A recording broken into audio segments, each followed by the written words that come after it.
we doing today? How are you today, Ozzy? Doing great, man. I'm excited to be back in the casting booth. I feel like I haven't done any casting for a while now, and we got IPSL stuff going on now, and BSL is going to be going on simultaneously. So I got a lot of casting coming up, and I'm super excited for some of the games today, especially if we can get the to go down Exit versus Nomad. This one's special to my heart, having interacted with both these guys quite a bit. Yeah, this is definitely grudge match material if we can get it going. Hmm. Yeah, for sure. Those guys. I don't know if they hate each other, but there's always weird stuff going on with Exit in the first place. He's always kind of like Yeah, I wouldn't call them weird and friends, beating around the bush probably. and stuff. Yeah, probably not. I'm sure Exit has a couple out there, but I don't know of any of them here in the Brood War scene. I'm All right, joking. I'm joking. let's go ahead and take a look here at the brackets because we have four because every day is broken into four groups. If I can remember where the button is. It's a long day and it's 11:03. Right. All right, so this is group one. This is the one we were talking about with Nomad versus Exit. We also have JD Conan here, just waiting for someone to slap down with his incredible Zerg prowess. Yeah. Yeah, Conan, I imagine it's going to completely blast this group. So it's going to really come down to a matter of second place, which I do think is going to be between Nomad and Exit. So pretty exciting. They should be playing each other twice as well, right? So yeah, that'll be fun. Yeah, with the double elim bracket, you do have a chance of just running into someone twice. Yeah. Yeah, that Yeah. happened to me my first day. Unfortunately, I had to play Rhett twice, and Rhett's Oh, kind of a monster. So, yeah, that's unfortunate. But if you can win your losers bracket, this is a best of three now, by the way. okay, So there you go. That way good everyone to know. knows because these are a qualifying match. Because if you make it to the finals, you are qualified into Hmm. IPSL for the season. Group two, we have Hawk, we have Nesh here, are two big favorites out of this group. Yeah, I will say while Hawk is going to be pretty heavily favored against Nesh, I think they did play each other in BSL and Hawk won 2-0. Nesh also had a crazy upset and beat Eon Zerg 2-0 as well. That's Um, nuts. yeah, so it'd be pretty fun to see Nesh. The problem with Nesh versus Hawk is Hawk knows what Nesh's gimmicks are. Nesh is he's No, an he knows about interesting the two player. port wraith. No, what Yeah, yeah, else will yeah. Nesh So do? But Hawk, like, really, I think has it down to a science on how exactly to beat it. So I think it's gonna be hard for Nesh for sure. Yeah, that's the kind of player Hawk is too, right? Like Hmm. he's really good at. Oh, you're gonna do this. All right, I know how to deal with this, and this. Yeah, Raz and Zero in this group looking pretty strong. yeah. Rez and Zero obviously the clear favorites here as well. Sony, I think he's recently come back and started playing a decent bit again, but yeah, I mean Zero and Raz are both just super good players, so it's gonna be pretty hard to take games off of them. Yeah, I mean, Uh, Sony's big hope here is that he's gonna choose Andromeda as much as he can and hope for the best. yeah, right. Sony is a Zerg player, right? Yes. Yeah, so he's got a kind of a tough run of it. I think Raz and Zero both are best against Zerg as well, so that's kind of tough for Yeah. him. I mean, Zero's put Striker down, and it's hard to be a better Zerg than Striker. You know. Yeah, exactly. Yeah, Zero's EVZ is actually like legitimately high S tier. It's crazy how much better he is at that matchup Yeah. than his other two. But you can get really good at one matchup in it. Yeah, yeah, for So sure. and then we got Razovly, we got Dexter here. Arda Turtle, might make it closer, like up here into the losers round three, but Yeah, unfortunately, as much as I love to do it, and as much as I think he's actually pretty okay, like he is not quite Razovy and Dexter material. yeah, I would yeah. love to see him AOT in is Colony play though. yeah. Well, we should be able to see that then, right? Because assuming AOT takes out Dark Moon, yeah, we should end up seeing them play. But yeah, Yeah. AOT a bit of a fan favorite. Razley actually has been kind of on fire lately himself. He actually qualified for BSL as well, taking out some pretty good players, and his TVZ has been looking super strong. He's actually beat me like 4 or 5 times in a row now, TVT. So like Razley is a bit on fire lately. Um, Yeah.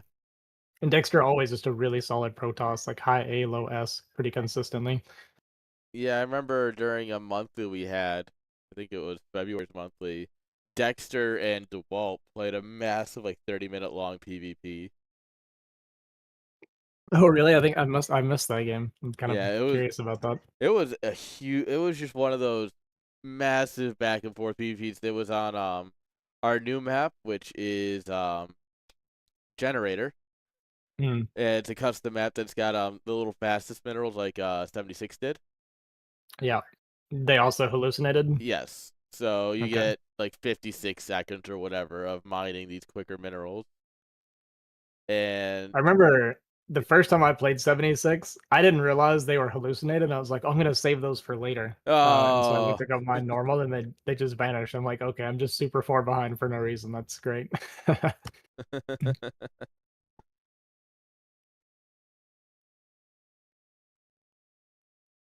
Also, if you hear the, I am probably pick. I think it picks up on Discord sometimes. If you end up hearing that squeaking or squawking sound, I have guinea fowls that love to hang around my house in the morning, and my mic picks up on it sometimes. So if you guys hear that, that's what that is. the most you're gonna hear here is my dog snoring because she is out like a light. Until of course something happened and she wakes herself up by barking, and then it's like, "What was that?" and then falls back asleep. Yeah, yeah. Nope. Hello, YouTube chat. I see you all over there. We're Uh, on YouTube as well. yes, we are always, guys, exclamation mark YouTube in the Twitch chat. I mean, if you're in the YouTube chat, you know where the YouTube is, so you're fine. But guys, make sure you sub to the YouTube channel. It's free and it helps us out a bunch. And I just found a new software that helps make shorts, like short videos of all your VODs. Like it just like AI is a bunch of shit or whatever. I don't know. It's fancier than me, so that way we can actually start making content. Cause I don't have time to video edit anymore. Yeah, right. It's amazing what working three It's jobs very does time to you. consuming. Yeah. God. All right, it looks like Yeah. we should have Exit and Nomad. They're doing vetoes. They're figuring it out. Nice. Oh, Very excited for that. Yeah, they haven't been playing each other for a while. Exit, he hit S a few times. Um and he started this whole thing about he won't play people unless they're also a fellow S ranker, and he kept telling Nomad he's not gonna play him until Nomad hits S again. So that's part of why they're finally gonna be able to play each other. I'm sure Nomad is super excited for it because he always wants to play Exit. So yeah, glad this is finally going down. This is going to be the greatest match ever for many Yeah, reasons. Ozzy with the call out. It's I have a moral obligation to call people out, in the StarCraft scene. It's kind of like when you live. So I live in the South, right? And I live in a very small town in the South. It's very similar. It's like we have like 30 people here. Okay, we have to make Yeah, sure that everybody is held responsible for anything that they say or do. ain't that the truth? We got the same thing Yeah, over here in Oklahoma.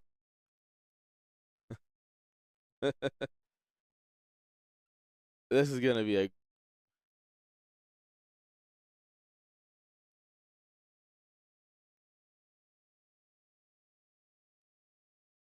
yeah. We can actually go up a little bit.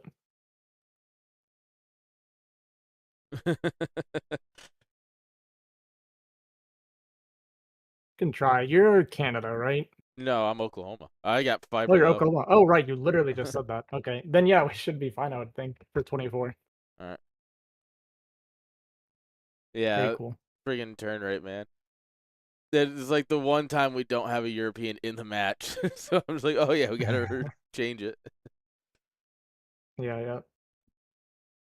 That is one of the crazy things about running an international tournament is that it's like, oh, these all these little things that you look for. You don't think about much, especially Yeah, I people do who it all put the it on time too. dynamic. Yeah, dynamic is Those are the worst kinds of people. it's the worst invention. I don't. This is the worst thing that Blizzard ever came up with. I think dynamic is fine for like ladder and such.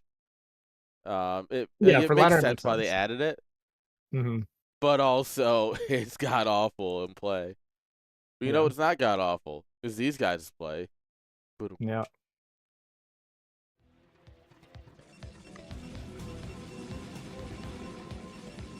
All right. Go.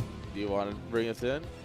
I absolutely do. Spawning here in top right on Litmus, we have our blue Protoss player Nomad. And his opponent here in the bottom right corner, our red Terran player Exit. Not gonna call him by in-game name. He's If just you talking know about Exit, what he does on his mail routes, you know? yeah, this guy, he has nothing but names like this. Like almost all of his accounts are names like this. He's a wild ball. He's a wild kid.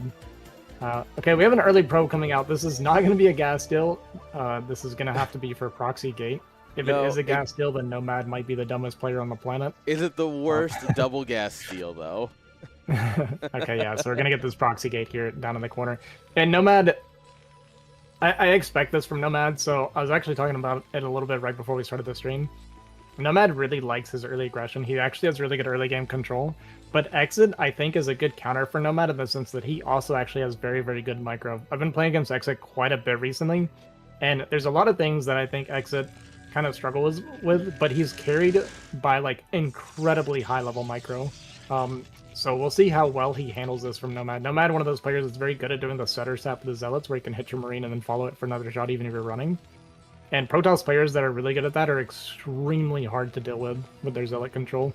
Yeah.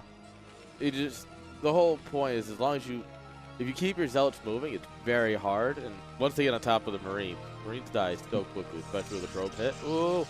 Haha, Manor Pylon. Love to see it. Manor Pylon. Yeah, trap one of these and then continue harassing this SCV. Any delay we get on this, so that's like another half second or so, right? Any delay we get on this barracks, it does kind of add up. It is going to be a pretty decent Sim City for Exit when he gets his second depot down here below his first depot. So he's going to have a lot of movement there for his Marine to kind of navigate around. But this pylon just going to interrupt the mining, and there's also a chance your Marines get stuck shooting these pylons sometimes. You got to put a pylon here just to stop him from building the depot. Really commit to ruining his life as a Protoss player. Right. Alright, so Zealot should be coming out pretty soon. It's going to get there pretty soon after the first Marine, so it's going to be basically one Marine versus one Zealot here to start, so it's just going to be a lot of kind of running back and forth. I'm not entirely sure if the bottom of this barracks is actually blocked off. That is, I think, cutting it very, very close. Factory goes down, immediately going to get jumped on is that SCV, but is going to pull it without losing it, so that's kind of nice so far. With the second gas here, it's a great drill across spot. Oh. Yeah, it actually is. And see, 0 SCV has gone down. Okay, as I said, that one time that goes down. Yeah, I didn't drill through like I thought it was going to. Second Zealot going to show up before the second Marine is out even. And yeah, this is going to start getting pretty tough here now for Exit. Oh. This Marine is going to get focused down. We see a shield battery go down, so I guess the pylon's going to go down as well. Oh no! And The Brood War, why? yeah, you know, I was complimenting Exit's micro, but he is having a very, very hard time with this so far. And that shield battery on the way. The factory gets delayed even longer. That Marine gotta be careful. It's only one hit away.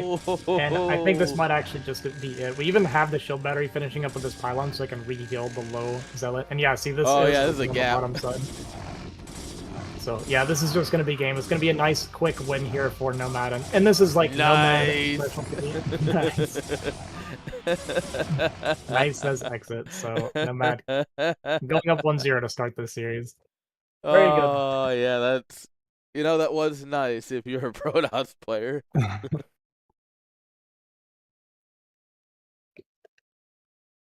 All right. Let's move this over to a more standard map. Yeah. Yeah, what do we got next? Sylphid. Sylphid, okay.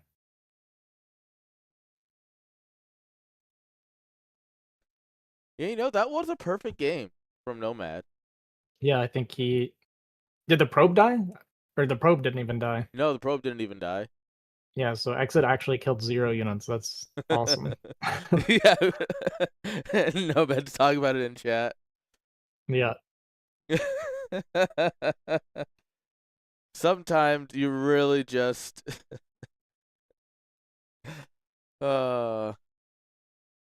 Yeah, Nomad says, didn't lose one Zealot. Exit calls it luck. Nomad says control. Exit says not control, just Protoss. Matchup for brainless, etc., Players, yeah.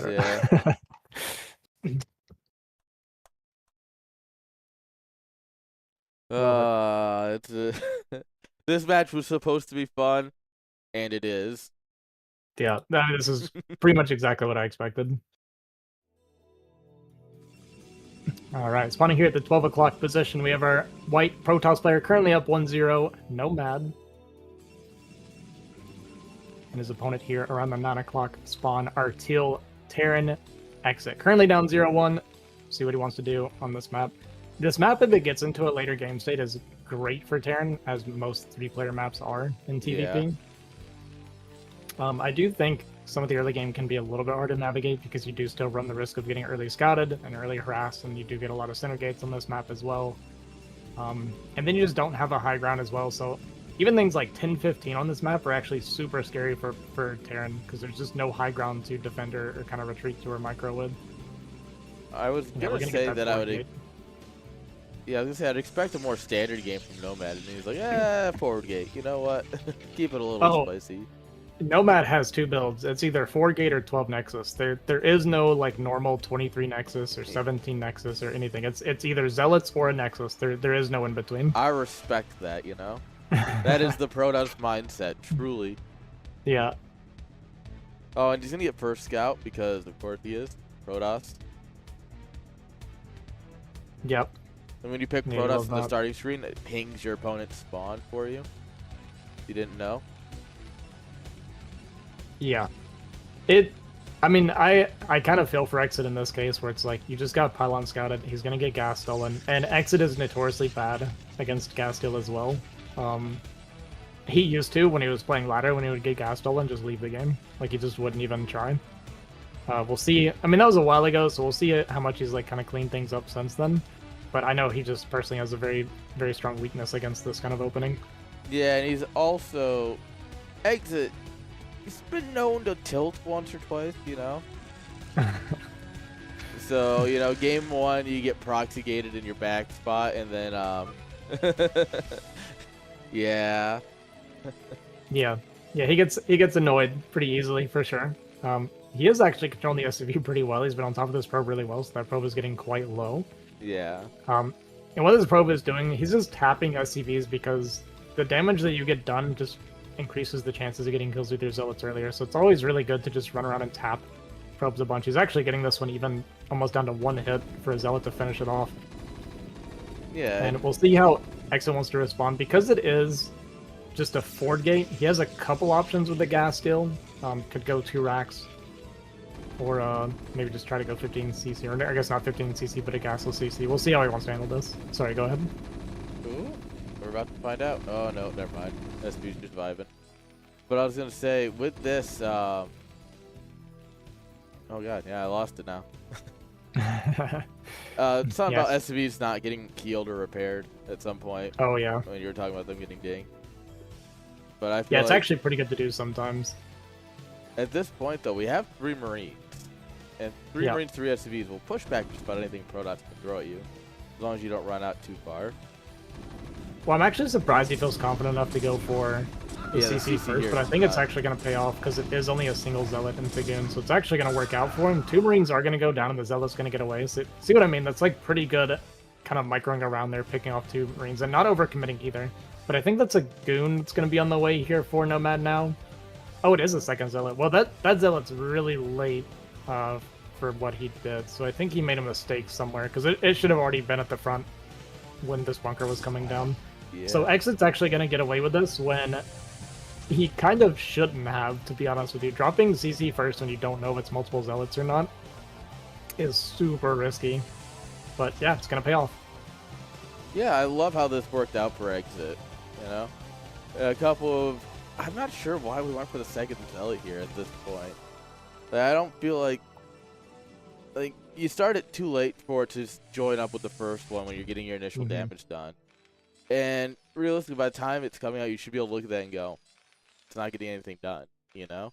Yeah, it was like a supply block, like he forgot to second pylon or something, or like something went wrong because it should either not be late or not be made at all. Yeah. Exit gets a full scout and just gonna run on home. Yeah, so this game state I think is actually going to favor Exit quite a bit. So we're going to get into kind of a normal game from here on. And this is actually where I personally think Nomad actually has a bit of a harder time. So his early game, very, very strong. He wins a lot of his games in the early game. And his mid-game macro does tend to slip quite a bit. Oh! He gets it anyways. Disrespectful. Yeah, and the CC timing from Exit is just going to be way faster than Nomad without getting really punished. So yeah, I like this game state a lot for a Terran player. We got 3 Zealots and a Goon. Are we going to try for just crashing through the front? Yeah, he's going to have to at this point. We've made 3 Zealots, right? So he kind of has to commit to something, but... Oh, and they all derp on the barracks. Yeah. This is something that I... really, really... I'm trying to remember to do, is bring my barracks after you make the Marines, because it is so good for so many different things. First of all, we just saw there where it kind of blocks the Zealots. It's also like when you have a tank out, it keeps the goons from being able to jump on the tank as easily. There's just so many reasons to have this barracks up here, like ASAP after you've made the bunker. And it's not like it's going to do anything else for a while. Exactly. Alright, we're going to go Reavers.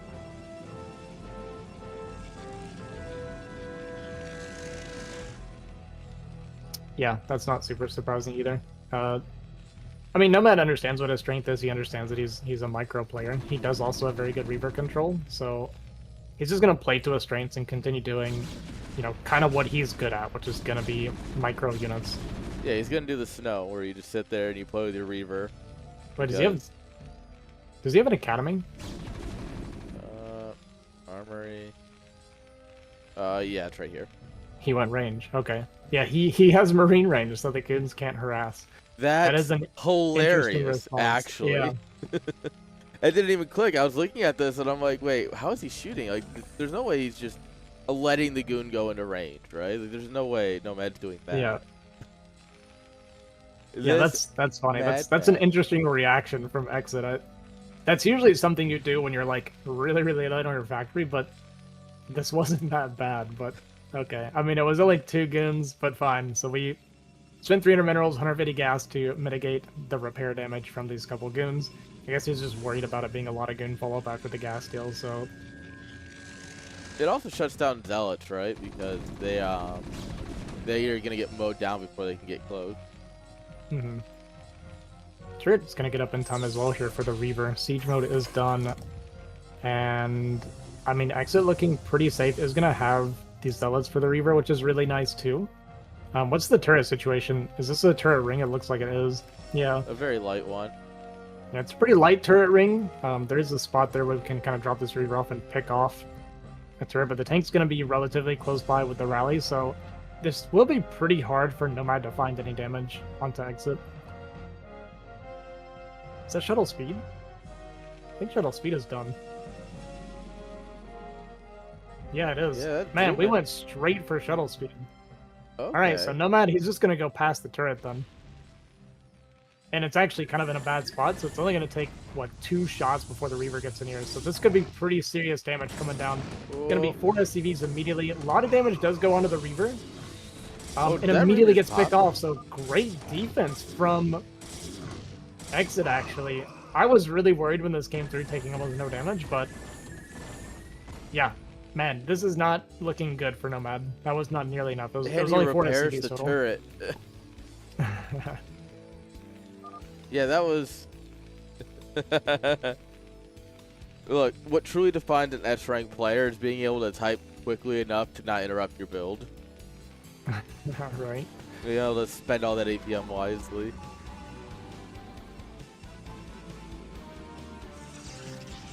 Alright, well, now Nomad's gonna have to try to transition into a normal game where it's ahead. What did that Marine do? It was just time to die, I guess. Yeah. We're gonna kill your bunker. We didn't need you as well, so. Yeah, this is looking strongly like we're heading towards a 1-1 series here, which is fantastic. That's exactly what I would want between these two players. Yeah. I'm glad we're getting a game 3. I think it's deserved in this series. Yeah, I mean, I'm maybe calling it a little bit early, but it's definitely a really bad position for Nomad. I'll say that.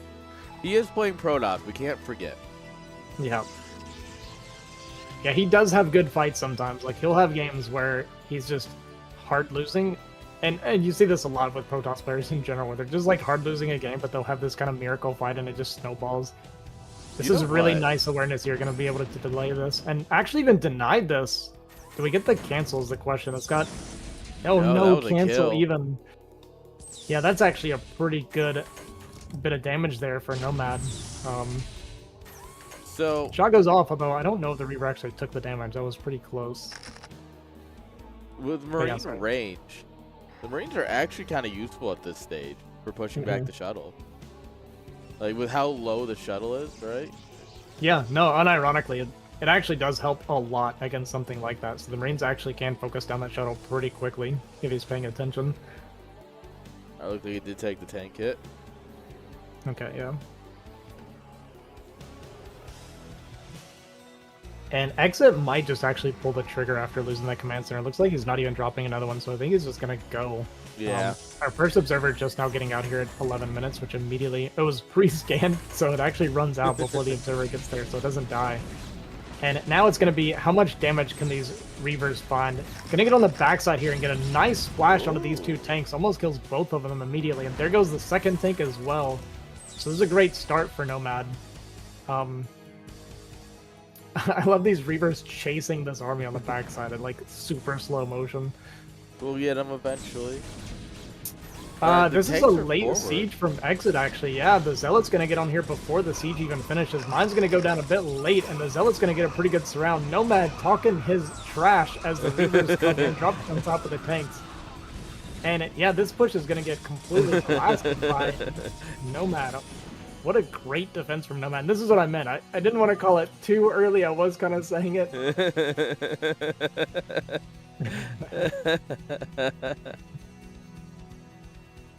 And this is the fireworks that we expected. Now X are going to go and drop that third. I mean, it's going to be pretty hard to hold on to this. And yeah, you know, I almost don't even need to cast. We can just let these guys do the talking. Yeah, let them have some fun with it and just sit here and giggle. Okay, we might be overextending here. We're going to get the cancel. But, oh, well, I guess with a decent drag, like, maybe. Yeah, I mean, we can pick off these tanks, and it's going to have only vultures left over. Oh. Even steps forward with the one. These are like the little micro things that Nomad's actually pretty good about, right? He saw the tank was one shot left, so he steps forward with only a single goon while the others continued DPSing. Alright, three goons versus 2 tanks is not the fight you're looking for, but he's got a lot of zealots here. Oh, this is not good. Oh. Yeah, this is actually really nice damage that Exit's going to be finding now. And you see the supply is actually surprisingly close. This is kind of the macro thing I was talking about, right? Despite the fact that everything's been going pretty well for Nomad up to this point. Supply is still not really that great for him. He just lost a ton of probes. The thing is that Exit's going to be starving pretty soon. By the time this third finally gets up and running, he's going to be just about mined out on his main. This is Artosis time, third base. What this really is. Classic 15-minute expansion. Oh, that mine drag just pulled into all the zealots and didn't actually hit the tanks at all. Yeah, where is Exit supply? Actually, is going to be able to defend this now pretty well with the vultures reinforcing, and we see all the extra factories coming down. Is that the CC building in his main? Yes. Yeah, okay. Where is it? It must just be all wrapped up in production still. I guess so, Or yeah. he's got a lot of SCVs.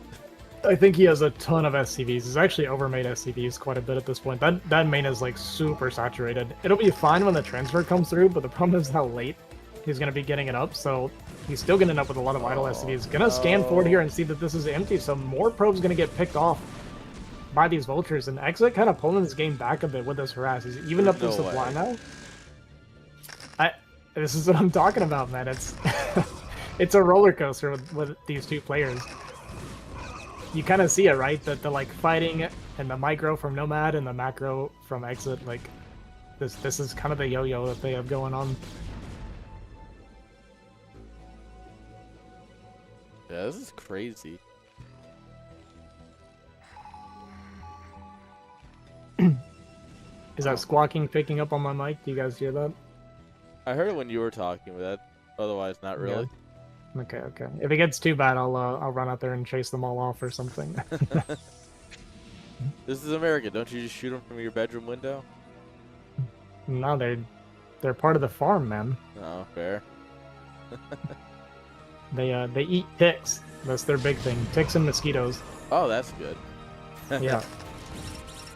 Alright, nice Zealot Bomb there. Gonna be able to pick off one of the tanks. I think that mine had to have gone off. And yeah, trying to get some more mine drags, but there's just enough units here that it's killing it. Trash. Yeah.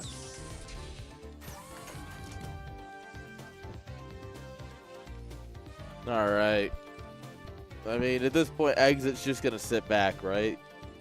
He's just gonna let Nomad throw away army after army. Yeah, so this is a pretty good strategy for you Terran players that play on the ladder. If you're ever behind, just don't do anything. If you're against a B-rank Protoss especially, don't do anything and wait for them to just kill themselves on your army. It's like legitimately the best thing to do. Yeah, it really works, though. Yeah, so Exit is going to be doing what he needs to be doing now. He's kind of stopped attacking. We're getting a lot of vulture pressure out on the map. He's slowly expanding and starting to retake the map. And honestly, he's going up to 4 base at the same time that Protoss is. And this was what I was talking about with Nomad's kind of mid-game macro. He just hasn't been growing properly in the meantime, right? He's just now getting, like, he's barely keeping ahead of Terran and bases at this point. Oh, no. 1 cannon for a dozen. Yeah, that cannon's gonna go down. It's gonna buy a little bit of time at least. But yeah, as that cannon goes down, a bunch of these probes are now gonna fall, and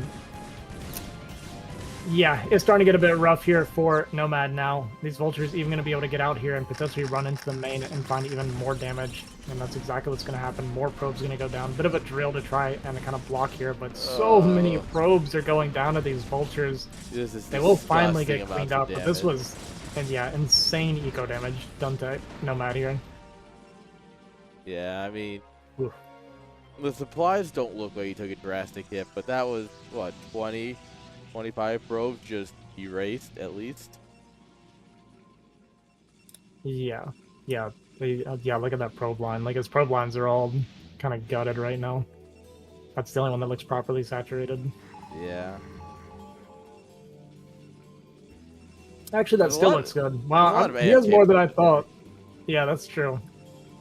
Yeah, there's like 5 or 6 not working now, and he'll probably never notice that. No. Maybe not never, but it could be a minute. Probes are on union break. Yeah. Alright. Lots of turrets coming down for Exit, but this wasn't going to stop the recall. I think if Nomad knows, if he could see everything that I can see, recalling that bottom base is definitely the best play at the moment.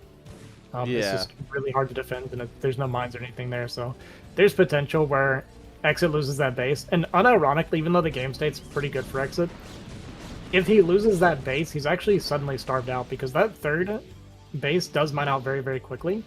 You see how low it's already starting to get? So if he loses that bottom base, he unironically is like eco dead. Yeah, you kill this and then you just choke him out. Yeah. So there is a potential play here from Nomad. The hard part is going to be identifying that that base is open. Like, he's probably going to go for a big fight instead and use stasis to try and win a big fight. That's kind of his playstyle typically. Yeah. I don't get why there are Protoss players who don't recall. Like, do you just not want to use the most used? Like, just, oh, I don't want to use Storm. It's like, all right, you don't have to win, I guess. Yeah, we see those mines coming down now. Well, part of it, I guess, is that it's more of a high risk, high reward kind of play, whereas like stasis is more consistent, right? So we're gonna get a stasis here, and a bunch of these units gonna go down. Yeah, so this is kind of what I mean, right? Like, this is guaranteed to work, whereas sometimes you can recall on top of mines and you just lose the game instead. That's true. These Zealot's gonna get in here with these tanks, and look at this fighting prowess from Nomad. They were even supply, and Nomad completely destroyed this army. I always appreciate that I'm losing, therefore you're bad. Like in any game, right? Not specifically Exit here, but any game, anywhere, right? I play a lot of Deadlock and Siege. And so you always get the, why is everyone so bad? It's like... Yeah.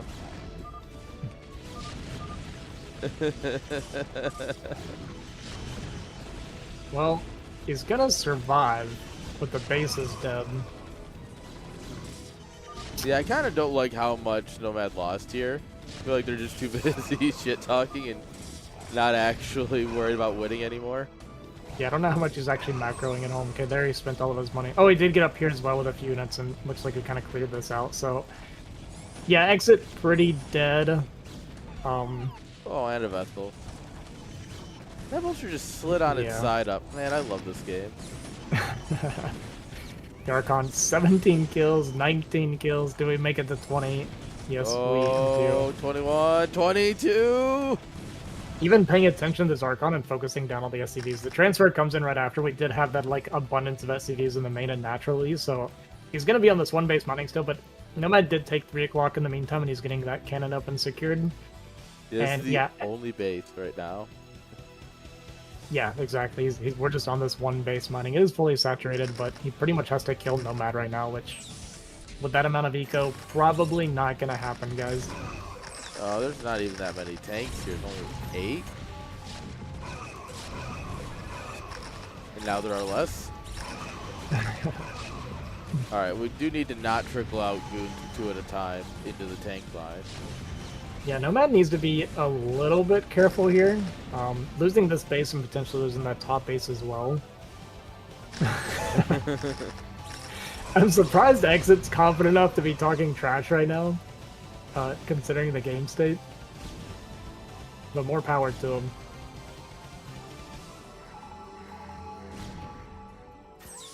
Yeah, so Nomad's just going to give this up. And he's going to rely on the Arbiter DPS. Very, very smart. We need to get +1 air weapons for this Arbiter so that it can kill these units faster than ever. Faster than ever, my favorite speed.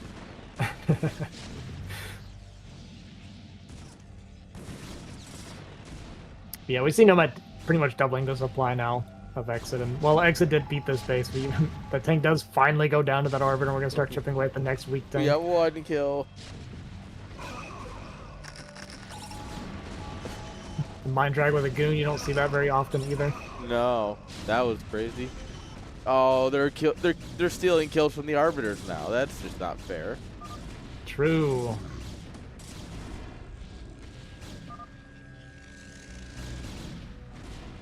Noscan. Noscan. Bro, do you even Noscan? Alright, well, Exit down to 39 supply versus the 159. You know, I was trying not to call it too early before, but I feel like I can safely say this game is actually over now. I am willing to agree with you. It would be the greatest comeback of StarCraft history.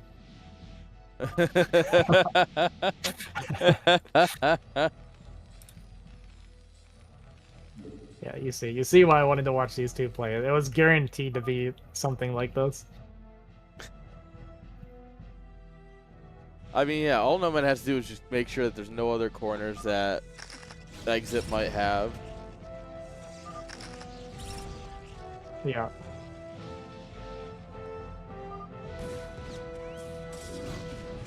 Yes, macro. Yes, it was Nomad's godlike macro that pulled him back into this game.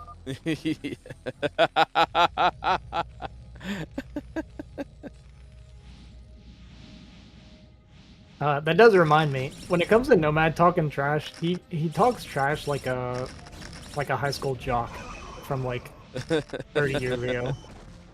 Like most Brood War players. Yeah. Alright, the boys are in the fight. Alright, we have Exit floating a command center into Dead space. Oh, all of his buildings down here. So he's actually just trying to waste time at this point.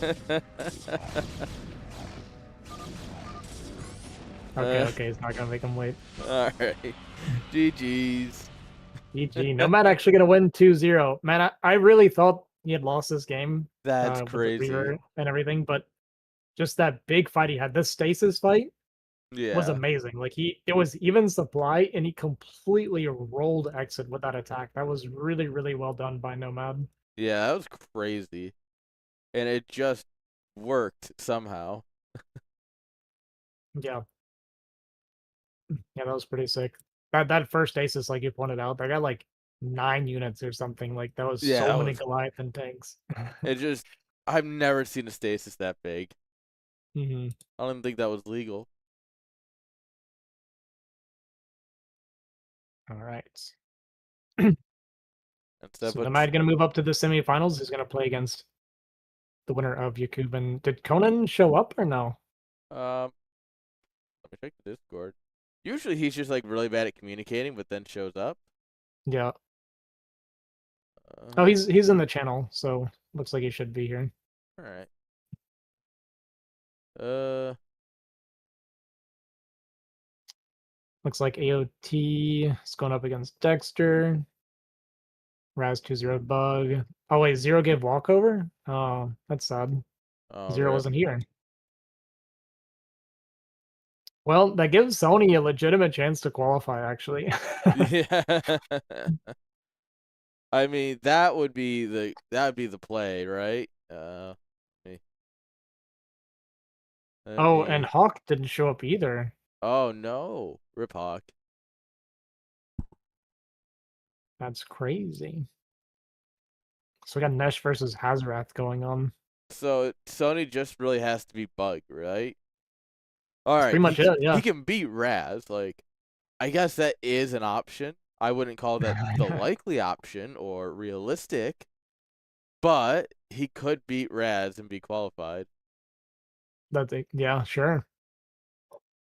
I don't think I personally picked Sony to beat Raz, but Yeah, theoretically, yes. If he beats Raz, then he qualifies. yeah. I do think it's much more likely that he beats Bug, who I am not really sure who that is.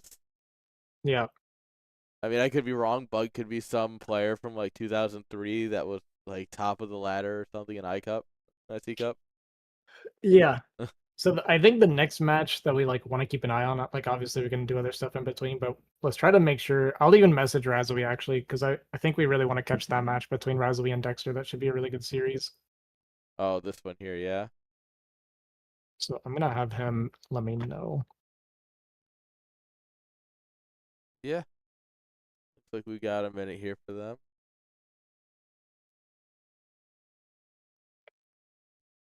Okay. All right, I message Razoui, so he should let me know so we make sure not to miss that game. So, If we want to watch something else in the meantime or something while we wait. uh, looks like JD Conan and Yakuba are doing vetoes. Yeah. Uh, Yeah, we can watch that. Poor Yakub, yeah. but I mean, Yakuba's like, you should watch Turtle and Dexter. It'll be more competitive. And I'm like, will it? I actually have to think about that one. yeah. Hmm. Is In Turtle playing Yakub's dirt? defense, there's not many people here that can beat JD. Yeah. And I mean, that showed with his performance last season. I Hmm. mean, he made it quite far, right? Yeah, yeah, he did really good in both tournaments. I mean, he legitimately thought he was gonna win. He like really believed it, Oh and yeah, it was more very power to him. believable. Yeah, like he had a few games where he looked like with just a little bit more refinement, he absolutely could have taken down some top players. Yeah, he went 3-2 against Zeke in the quarterfinals, right? Yeah, Or two to yeah, it was three like it was because he lost. insane. But I mean, it was that was a great series to begin with. But Hmm. I mean, Zeke is kind of a DBZ Chad, you know? Yeah, yeah, that's what was crazy to me that Kona was taking games off Zeke because Zeke's DBZ to me looks insane. Yeah, I would have loved to see like JD Conan versus Dragon, you know, against Hmm. DeWalt. That's still obviously like good luck, but Right. you know what?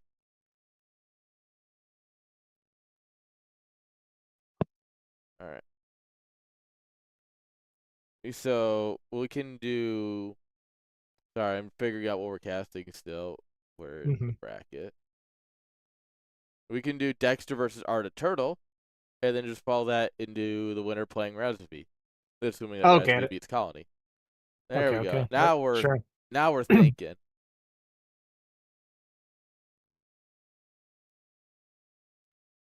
You here for the plates?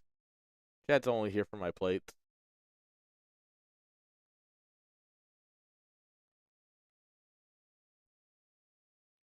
All right.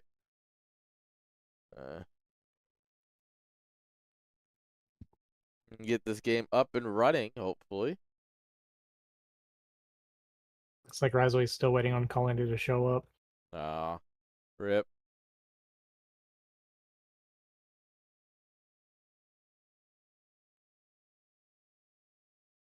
All right, we got a lobby, it looks like.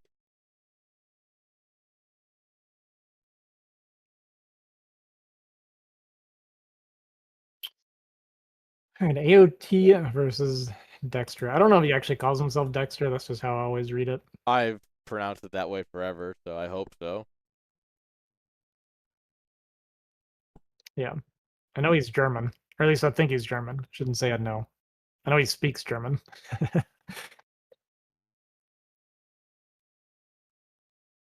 He used to hang out with us and call for a little while there and then kind of disappeared again, but he seems like a pretty cool and chill guy. That's nice. It's always nice when we have like decent people in the scene, you know? Yeah. Is it too much Yeah, to ask that we all like have a little bit of fun too? right. It's yeah. Didn't Dexter play last? Oh yeah, he got knocked out. He's Bulgarian. Oh, he's Bulgarian. Okay. Yeah. Well, shows what I know. Fine, I don't know anything either. All right, looks like we got some players. I'm gonna get the scoreboard set up and we can start. Wait, where did you see that he's Bulgarian? I just pulled up last IPSL. Okay. Gotcha. Dude, I was so convinced he was German. That's crazy. They're basically the same thing, you know? Bulgaria, Germany, it's all in the country of Europe. Sure.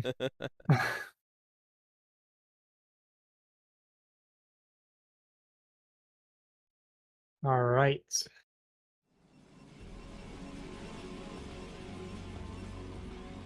So having some weird audio issues with Discord. So spawning here in the bottom left corner, we have our blue Protoss player Dexter, 13. And his opponent, a fan favorite, going for the 4-pull, we have AOT. That's my boy. There's a reason he's a fan favorite. Yeah. All right, well, this is going to be decided quick, one way or another. Yeah, I mean, 4-pull out of AOT. He came in deciding what he wanted to do, and he's going to do it. Aaron, let me ask you, what do you think about the build, the 4-pull? All right. You a fan at all? As a whole or in this matchup? Let's say in this matchup, how do you feel about it, ZVP? Oh, it's not good in this matchup at all. It's terrible. Yeah, it's not. It's and he's gonna get first scouted too. He's just absolutely do. I get it. Yeah. Don't get me wrong. When I played Nash in StarCraft for All, I 4-pulled him.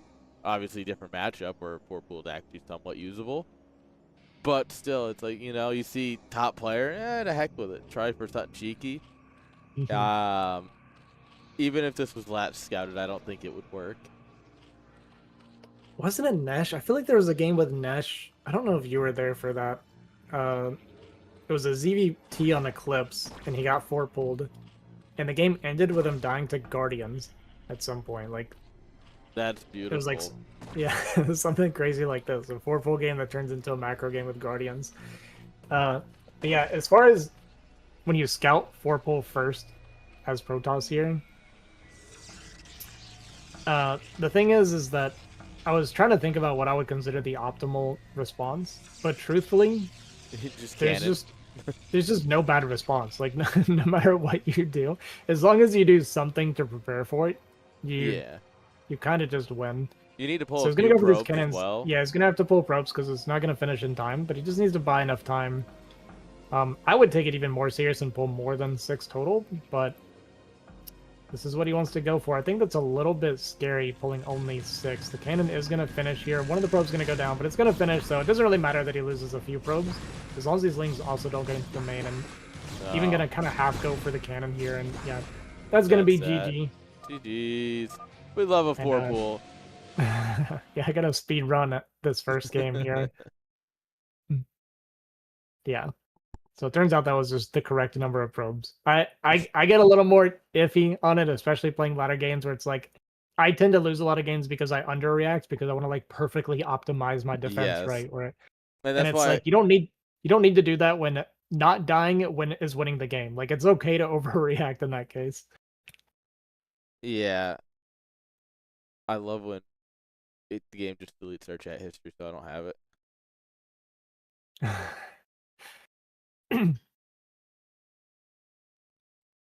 All right, so go ahead and get game number 2 hosted up here. I I understand like the desire to have like the perfect response to something, right? Like, oh, I need to build exactly this or exactly that and I'll hold, right? Yeah. Yeah. But congrats, none of us are playing in, ASL. You don't need to have the perfect response. You just need to have a good enough response. Build the extra Yeah. sunken, pull an extra probe, Yeah.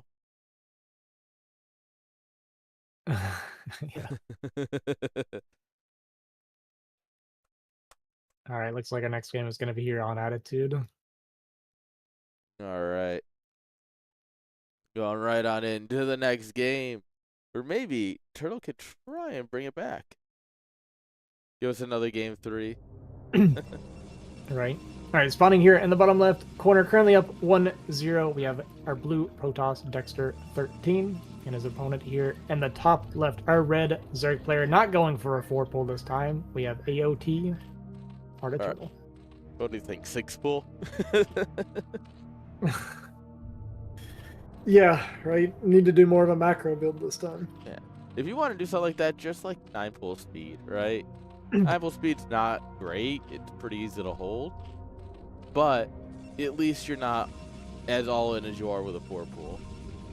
You have I options. actually personally, yeah, exactly. I personally find 9 pull speed actually pretty hard to play against this Protoss. Even though you're technically ahead after the opening, like you get the scout off, you get the double cannon, right? Yeah. The hard part is that you are kind of forced to play completely blind.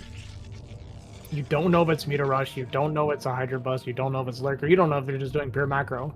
Because they have speedlings out of your front, and you literally can never get information before Corsair. But yeah. And this is by the time Corsair comes out, it's too late, typically. Yeah, this is the turtle mindset, right? He's like, I need more info. Come on, tell me something. He's always looking to learn. Can he get first scouted again? Yeah. Which is pretty annoying, because now that hatchery's going to be delayed. Yeah. Every time, man. I swear. Yeah, so it's going to be a minute before this hatchery comes down. He might have to take it at a third location. It's usually kind of the response you see is the drone might just head towards 12 o'clock. Maybe send out a second probe of this one, or a second drone if this probe continues to follow, but gonna turn and fight. Gotta be careful, because we took a few hits ahead of time. And actually gets a little bit of a moving shot even from AOT. That's kind of nice from him. Yeah, Turtle's got some move. He used to hit like 2K. I mean, that was a while ago, and he now works 800 hours a week. But wow, he did a good job of damaging this probe a lot early, so he actually doesn't get delayed pretty much at all on the hatchery. So that was actually pretty nice by AOT. That was legitimately decent probe control from a pretty, I would say, rusty AOT. It's like, what is he sitting around like 1650, 1700, something like that? Give or take, yeah. So yeah, actually kind of impressive, I think. Yeah. And I mean, there's a reason he made a great CPL coach, is that he's really good at some of these things.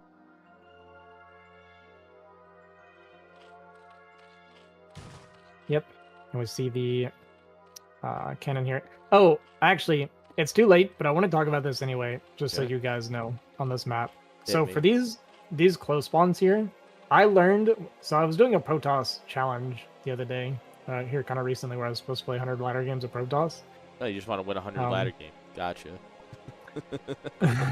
um, yeah, it was something like I gotta play 100 games, and if during the 100 games I hit 2100, I get $50 or something like that, or 100. I don't remember exactly how much it was, but I ended up doing it. So I did learn though on this map that you cannot go 13-13 versus overpull. The rush distance is actually so short, the lings will get up your ramp before your cannon is done. Interesting. Even if the cannon starts before. So I ran it with Jimin to test it because I was telling him he didn't like believe it per se. So I showed him we were doing it with vision on.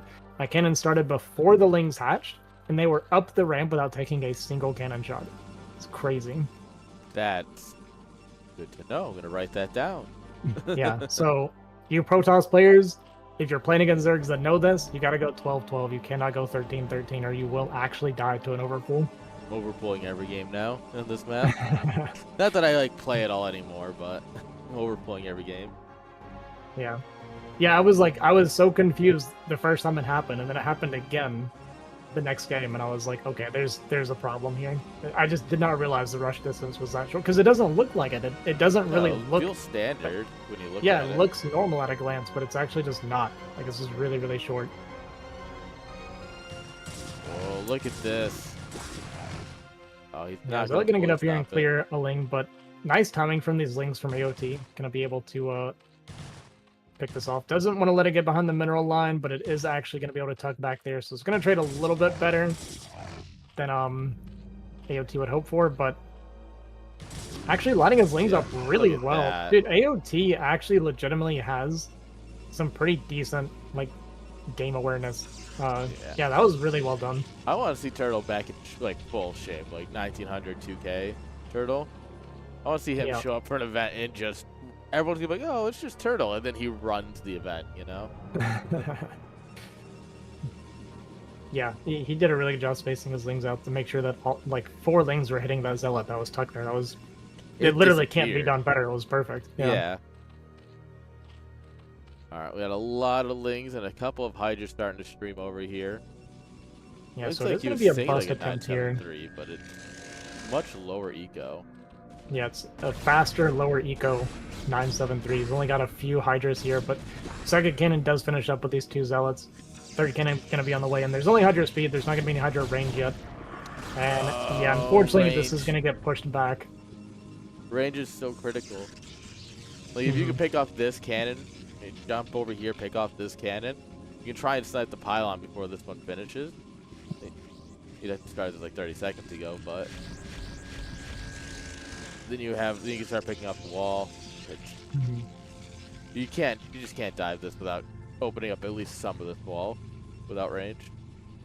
Yeah, this build from AOT was definitely hoping to catch Dexter before that second cannon came up, or maybe being able to get on top of it pretty early, but we're just kind of short like 3 or 4 hydras really to jump on top of it and bust it. But now all these extra cannons are coming down, and the hydra production is going to be very low because it is such a low eco build from AOT. Is going to jump forward and pick off this forward cannon, and that will kind of open up the wall just a little bit more. Yeah. But the problem is that Dexter just going to be able to keep making cannons behind this. I like going for this high ground here, but the Overlord does show up and gives him vision for that, so it's going to get killed and not canceled. So another small win there for AOT. But he's going to be fully committed to this. There is no transition. This isn't like the 973 where they make a bunch of cannons, you transition out. This is, I have to make hydras and kill you, period. I love when one hydra gets shot and the rest of them go, "What was that?" and just stop shooting. They just stare at the cannon shooting their friend and they're like, how dare you? Why would you do that? Jim was a friend. You ever watch Tenacious D? Oh. The Pick and Destiny movie? Yes. If getting a moment when those hydras are looking at the cannon, I just imagine them being like, come over here so I can hit you. Yeah. Oh man, yeah. You gotta add this. I got a rewatch list that I need to watch. So Hexy and I have been watching different stuff because she hasn't seen. There's like a lot of movies that are a little bit older that she hasn't seen, and so like one of those things we're gonna start doing next is Austin Powers. I gotta put Jay and Silent Bob on there, of course. You know. Yeah, of course. And Tenacious D is gonna make the list. All right, so AOT is trying to drone out of this, but it's gonna be tough. I mean, his eco is completely in the gutter. I mean, but at the same time. Wow, so many extra cannons actually. Maybe with 4, this 7, 8, reaction, 9, 11 cannons and 2 pylons. Oh, 12 cannons. so he's doing this because he was thinking the same. Okay, he does Right. cancel just in time. He saw with his Corsair, he got the information he needed. So that's actually a really, really good catch from Dexter. If he made all those extra cannons, I actually would start to worry for him a little bit. Yeah. But yeah, because he recognizes that, he can cancel those and add these extra gateways. Sorry, go ahead. Yeah, I was gonna say it's like we still have 8 cannons, which is a couple more than you need, but it's canceling those 4 cannons is a huge economic boon for him. He should be fine. Yeah.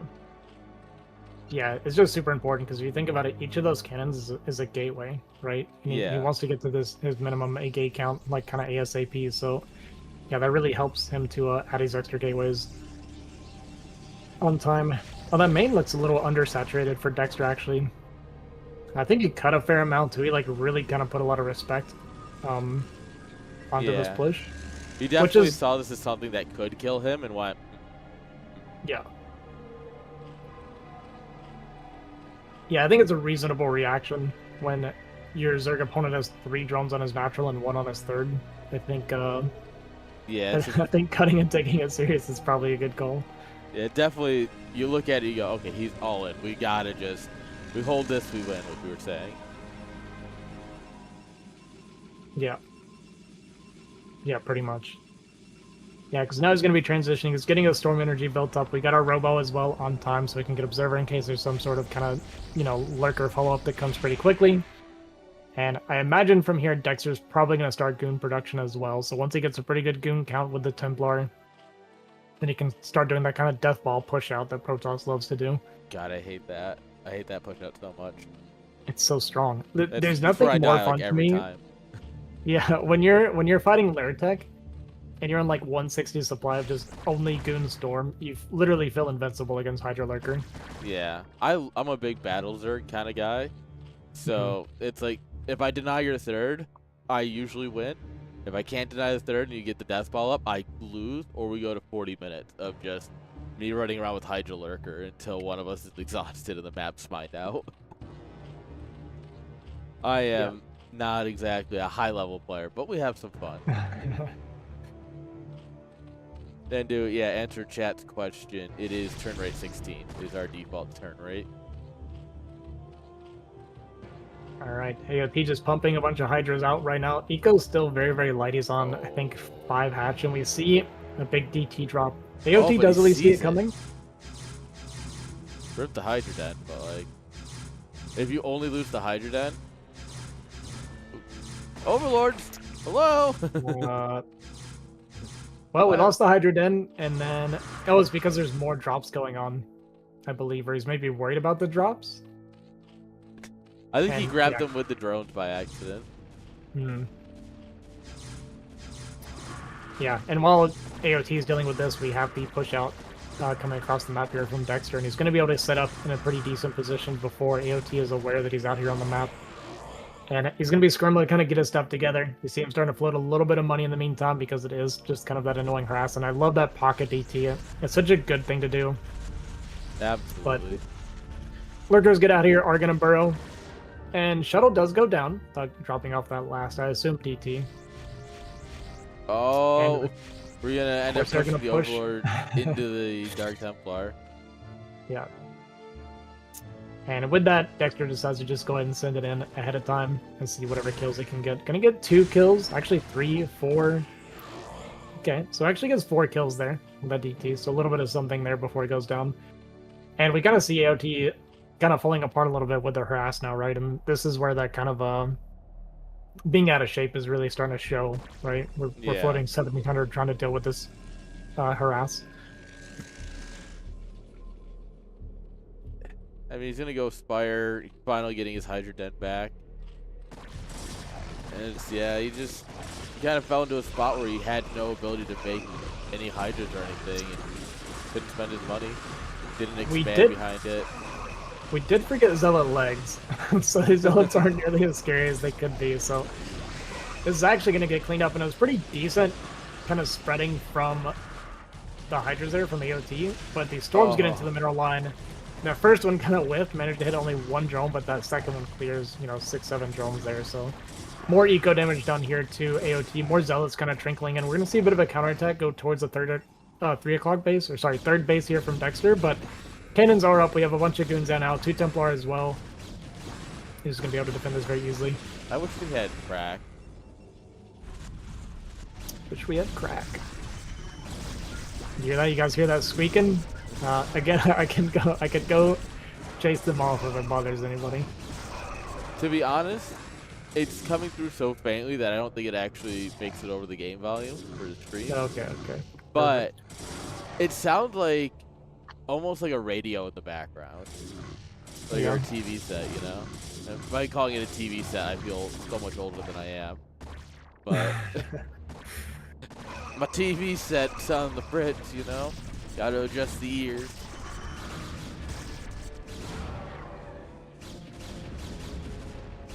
Alright, Goon's going to be pushing up here to the front. Clears off these lurkers, going to be pushing into the natural here a little bit, and just a bit of the rally here of Hydras getting picked off as they come out, and AOT is pretty much all but dead at this point. Even a 4th base coming down for Protoss before Zerg's 4th base. Yeah. If you really want an indication of how over a game is, it's when the Protoss has more bases than Zerg. This is a recession indicator. GG's. Wop. Wop wop. Yeah, basically. GG's. And to the surprise of quite literally nobody, Dexter wins. As much as we love our Turtle, Turtle is a good friend and a great player. That was not exactly his matchup. Yeah, I mean Dexter's is a super strong player, right? There's not much you can do he about didn't beat like a pro player. Who could have seen that coming? When there's like a 500 to 600 MMR gap, there's not a whole lot you can do. Yeah.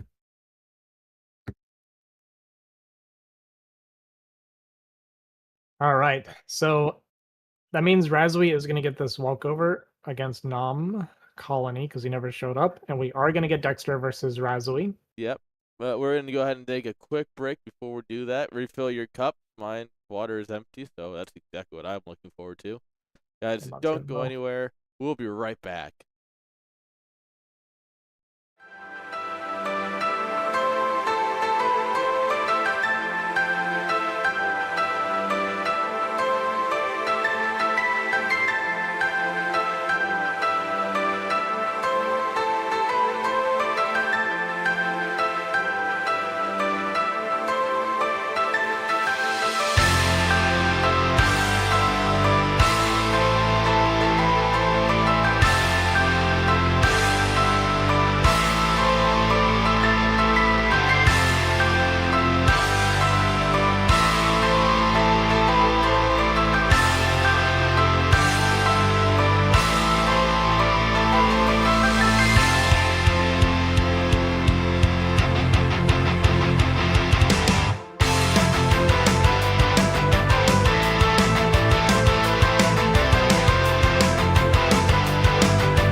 Hello. We had some new puppies born recently, so I got distracted hanging out with them for a Aww. minute. You know what? Yeah. That's fair. I think that's totally fair. Yeah, our Australian Shepherd, she had five puppies about a little less than a month ago. That's adorable. Yeah, bunch of red merle Aussies. And I just have my 2 pups, and they're dumb enough for for me. I don't think I can handle more. Yeah, I'm a big Australian Shepherd fan. I find them to be very intelligent dogs. They're people pleasers, so they're very easy to they understand words pretty well. My dogs understand words, and then they'll just stare at you and ignore you. Does that count? Yeah. All right, this might actually be just about the premier match of the day, guys. We got our blue Terran player IRK Razui spawning here in the bottom right corner. And his opponent here in the bottom left, we have Dexter 13 as our red Protoss. Both these players have been S, so they are pretty good players. It should be a pretty high quality game. They're also both European, so I know you guys are thinking that means their S rank is fake, but Amen, brother.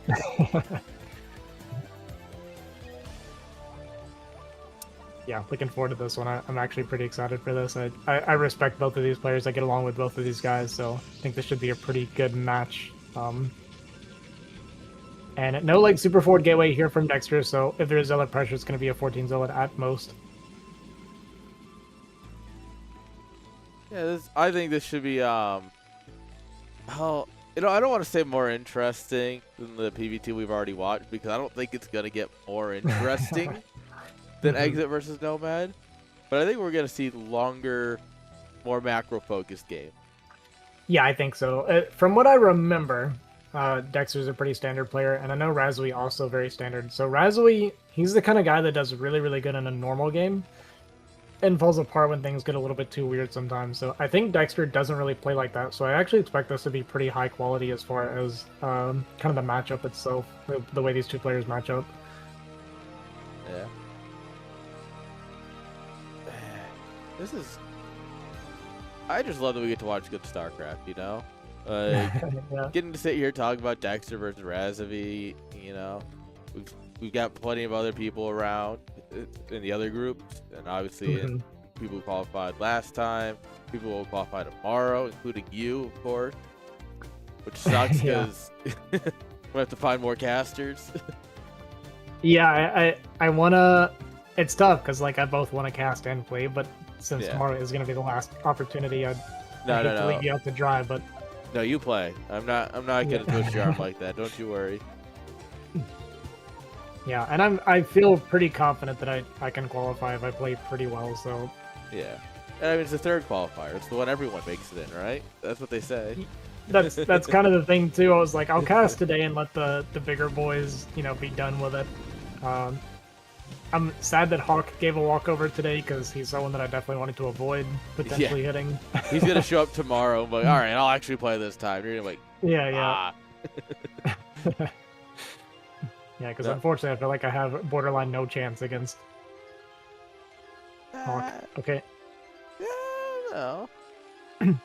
Is this another zealot coming across the map, or is it just a single? Okay, there's going to be 2 zealots. So I'm actually surprised that... Yeah, also true. Yeah, I'm kind of surprised that we're making more than 1 zealot with a gate this far back. So I didn't expect that for sure. It's actually going to be 3 zealots total. Wow. This is the fabled 3Z1G I've heard about from Doodle. But this is actually pretty rough for Dexter so far. We're actually going add-on before Vulture when we see multiple zealot. That is crazy to me. Go for a big old marine tank push, it looked like. Yeah, I don't like this personally. We'll see what he's planning on doing exactly with it, but I I personally would want that vulture out ASAP so I could start harassing these zealots and take my natural quicker. Yeah. I mean, unless he's looking for a one base all in, which would be a little sad considering we were talking so much about this is going to be a big macro game. Yeah. Yeah, I'm curious. If he tries pushing it into Dexter, that's pretty tough considering it was a 3 zealot opener. But I think this is a vulture and mines, right? What? Hasn't come out yet, so maybe No, it's it's a a tank. tank. Okay. So he actually is just gonna go. He's gonna counter the 3 zealot opener with an FD. I don't feel like this works, but maybe it does. I guess we're gonna see.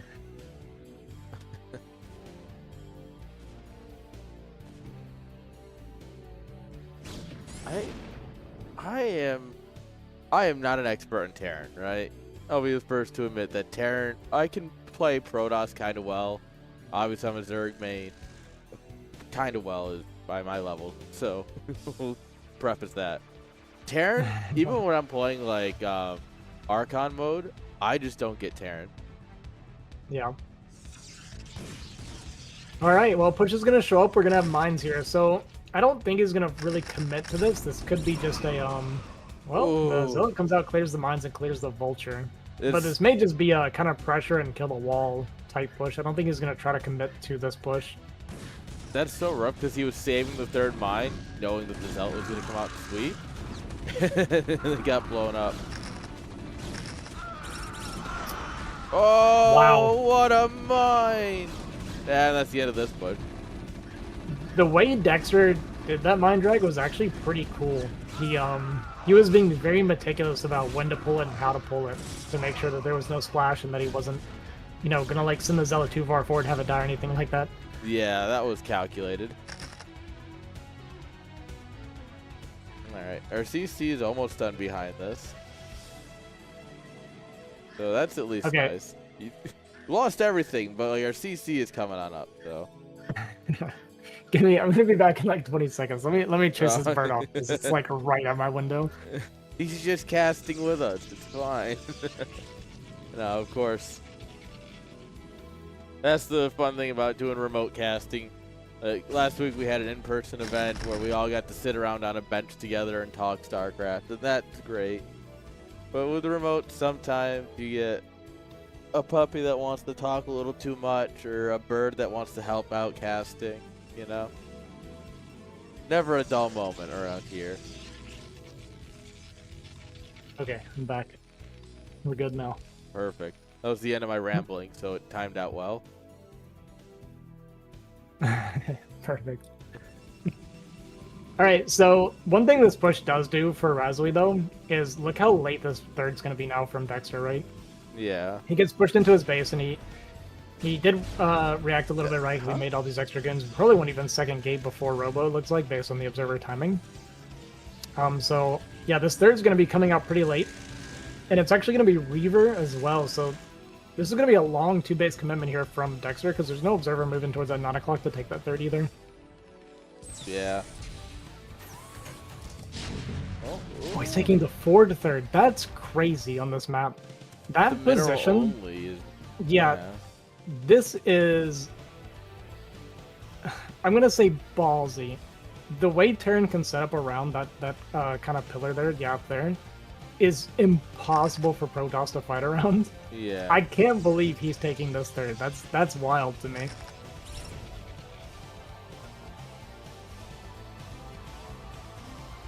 I'm gonna say psychotic, actually. That's just psychotic.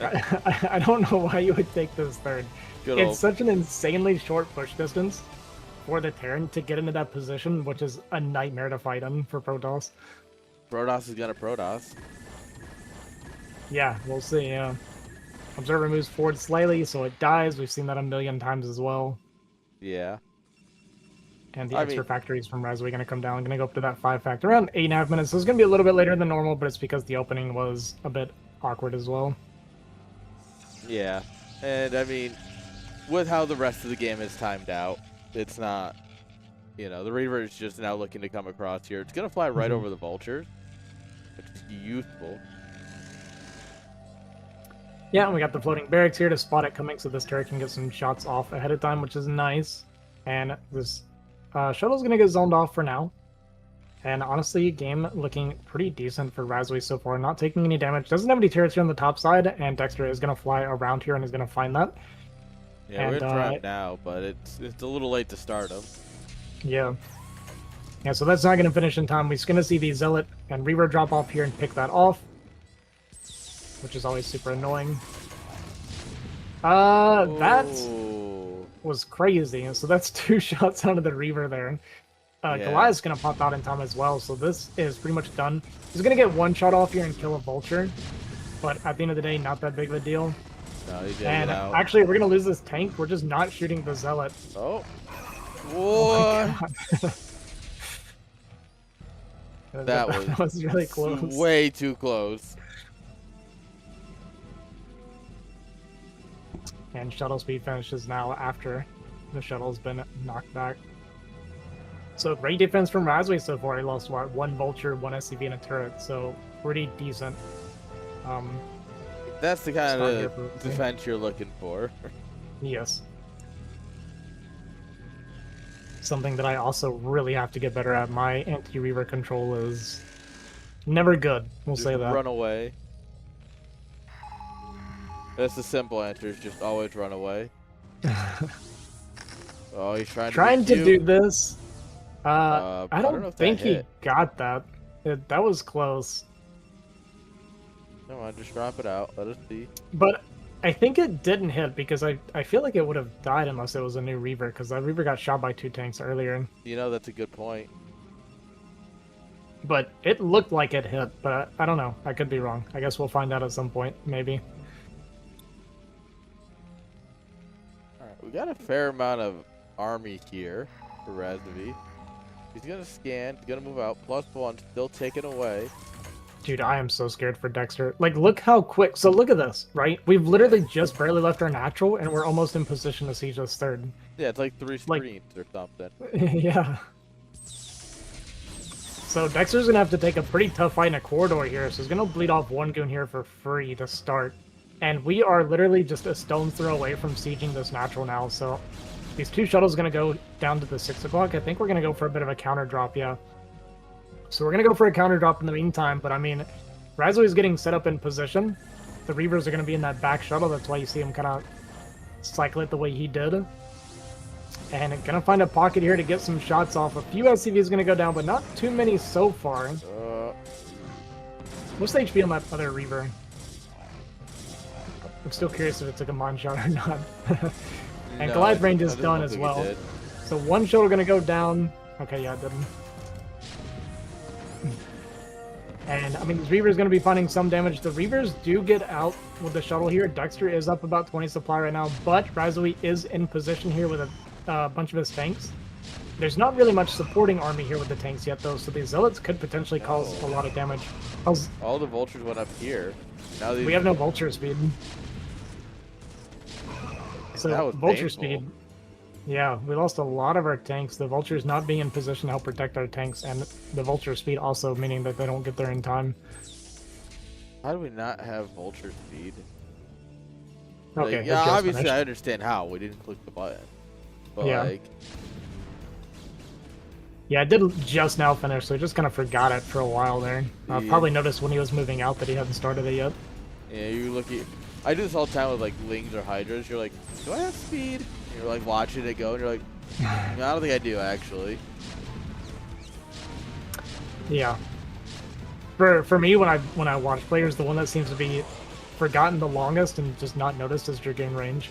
It's Oh. crazy how often Protoss players don't realize they don't have game range. And there was a meme in the StarCraft 2 community because 2 top Zerg players kept forgetting adrenal glands, and they lost they both lost to the same Terran player because they both forgot adrenal in like back-to-back series.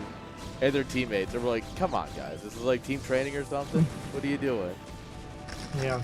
Bit of a wraparound here from Dexter. Does get a nice Mind Drag and kill off a bunch of these Vultures, but the reinforcements from Rasley going to be able to stop this and hold on here. And he can pretty much just take a 3rd from here. This base completely dead from Dexter. Lost a lot of the probes, if not all the probes.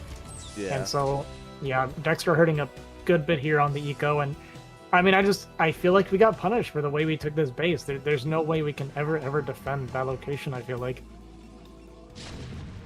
You know what's crazy is that he pylon walls this side and leaves this side open when this is the side that's probably going to get vultures in it. Yeah. Alright, he does get at least a decent surround here, so he's going to pick off a lot of these tanks and vultures. He is going to retreat to this high ground, so a lot of these tanks are going to be able to get away potentially. And okay, he's actually going to get to the high ground and siege with the reinforcing vultures. Get away? I kind of like this. Targets the killed? Reaver. Yeah, right. Yeah, he's actually going to fight up here, and he's going to trade super well, actually. This Reaver going to be one tap away as well. Go get the Vulture's going to run in and finish it? Okay, no! not quite. You can't keep getting away with this. So now we're going to drop in here and Zealot Bomb on top of these tanks to try and clean it up. There's 2 Zealots on a Reaver in here. Ooh, nice little movement there from the Zealot to kind of get maximum drag. And we actually can't drop the Reaver here because it's so low, the Vultures can actually finish it off, so... Yeah, it'll just insta-die.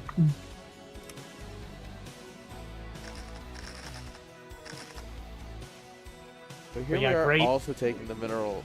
Obviously on this side, you have a lot more. It really just feels like this specific mineral base is just so much worse. Well, this is hard for Protoss, right? Like, it's a great defensive and offensive position for Terran specifically because it forces multiple chokes and you have this big wall here that you can kind of shoot around. So it's great for Terran to take it, and it's terrible for Protoss to take it, especially when you're close spawn like that. I could understand if it was cross spawn, if you wanted to take that mineral third, or even if it was like vertical, right? But horizontal spawns, taking that third is... I would never ever recommend that you do that PvT. Everyone write that down. These are wise words with Ozzy. Yeah. Yeah, and this position's just... I've seen some Protosses go for, you know, the big, like, Gateway Man bust, and it's just... It's not bustable. It's so insanely good for Terran. Honestly, this map pool is one of the best Terran map pools I think I've seen, like, ever. Finally, our Terrans will complain slightly less now. No, we're still gonna complain. Yeah, it doesn't matter. Like, I didn't say stop. I did say slightly less. Yeah. Okay, that's fair. Yeah, we're looking at I think the only map that is a win rate PvT for Protoss is Jane Doe. I think every other map is sub 50%. Yeah, I hate Jane Doe because it sucks for Zerg. Yeah, that's the other thing too. A lot of these maps are awful for Zerg too. Like Match Point, ZVP looks unplayable. Yeah, well, it always has been, but you know, yeah, maps don't help. Yeah, you can tell sometimes in the map pools that Flash is back, basically.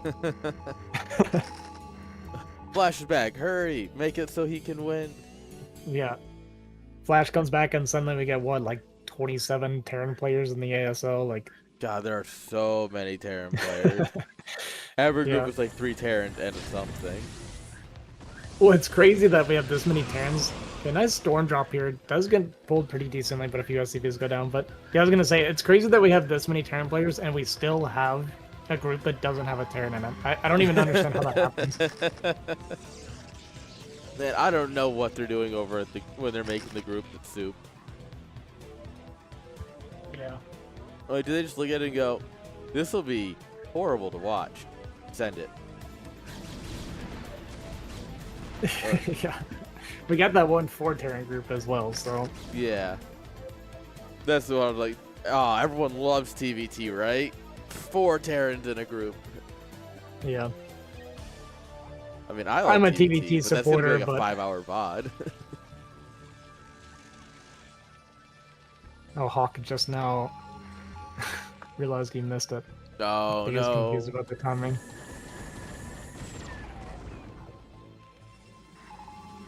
Rip Hawk. I love how we've just left this Reaver here. Just so it can continuously farm with just a few more kills in its old age. Yeah.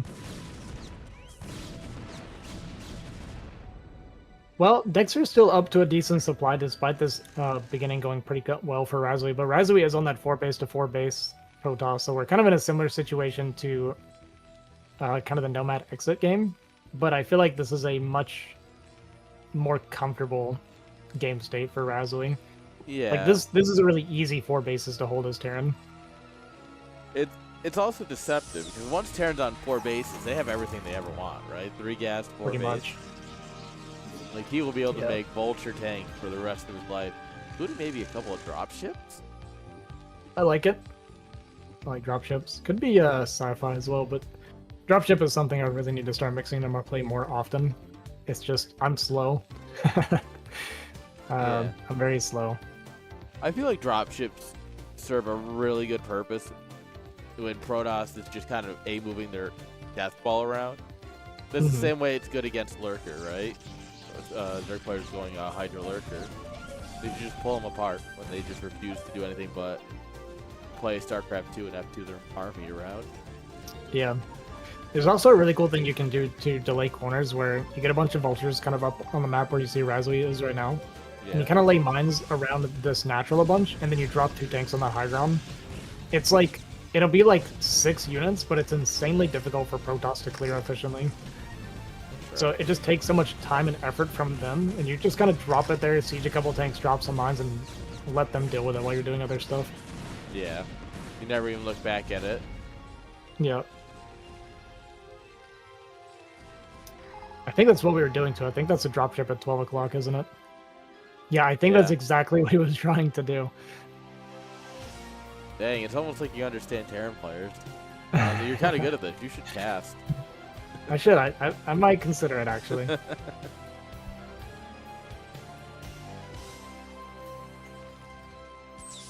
All right, well, Razui's about maxed. I think are we 2-1? Not quite yet, but we should be getting pretty close. Working on that 2-2, so yeah, once he's maxed 2-2 and there's not even arbiters out on the field, right? So this is going to be a really hard... Okay, there is an arbiter, just kidding. Yeah, so there's not going to be any stasis. Oh, I lied. Oh, we're going for a recall. Okay, so recall here on the natural. It's going to be a big recall, too, with a bunch of storms here as well, so... The thing is, if Razui clears this efficiently, he's going to have a really strong kind of counter push.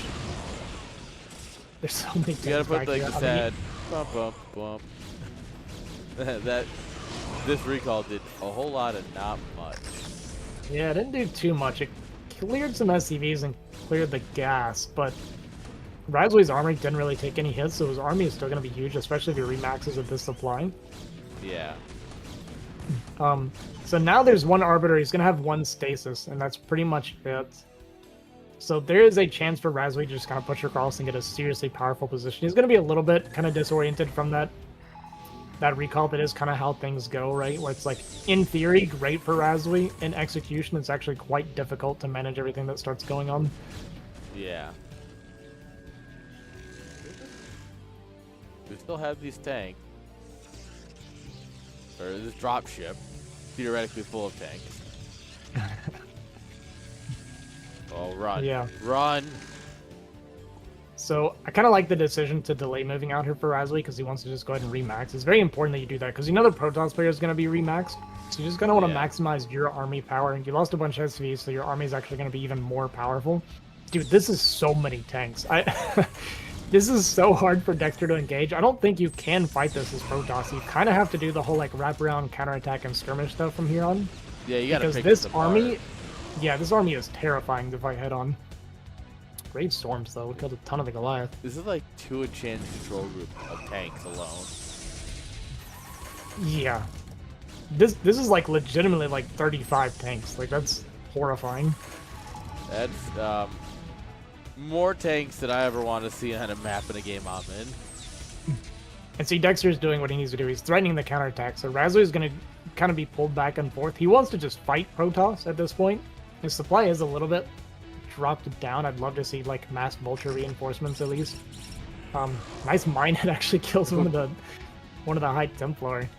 But yeah, so you see what's happening here is Razui is scanning Dexter's army and he's trying to kind of mirror the army. He's tracking the army because he just wants to fight and he needs a siege before it gets here. So it's a decent siege timing. Second, Arbiter does show up. We see an EMP go down and it did actually hit the Arbiter there. So no stasis is going to go down. Great fight for Razui, going to clean up a lot of this army. Has pretty much only tanks left, but what else do you need as a Yeah. Terran player. We can buffer for the tanks. No, the tanks will buffer for the tanks. It's fine. Yeah, right.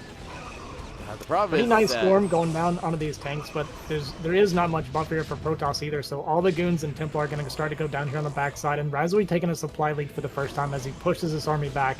And now he can start pushing towards this top side and start knocking out some of these bases. yeah, I mean, this is 3 bases to kill up here. Yep. Grab this one. You can split off a few tanks down here, and they continue pushing at the top left. And I'd love to see Razui start laying a bunch of mines, kind of between him and Protoss right now. But it looks like he's kind of floundering around a little bit here, also attacking 6 o'clock at the same time, but Dexter going to be able to push that back pretty easily. Now we're pushing up here towards the top side, and there's just a lot of fighting going on the map. It's very, very hard to manage the chaos here. Yeah, it feels like he's not ready to commit. Like, he's not committing, right? Like, he got a little bit over here, then he pulled back, and then he started pushing at 6 o'clock. He's finally just going to slam it on in here. That's really what he needs. Yep. Yeah, I love these EMPs on these Arbiters. He hasn't been able to get any stasis off so far. So yeah, this is going to be 2 bases going down pretty quickly and potentially a third. So Dexter going to be going for a bit of a counterattack here, or at least more skirmishing here in the middle. And Razui also took that natural in the top right corner in the meantime. I love that he's got only tanks. There's nothing else here for this push. Yeah, this is such a like, it works because tanks are good, I guess. Yeah. But on like every level, this army shouldn't work. Yeah, I mean, the worst thing that could have happened to him is that there was a bunch of shuttles with zealots in it, right? Yeah.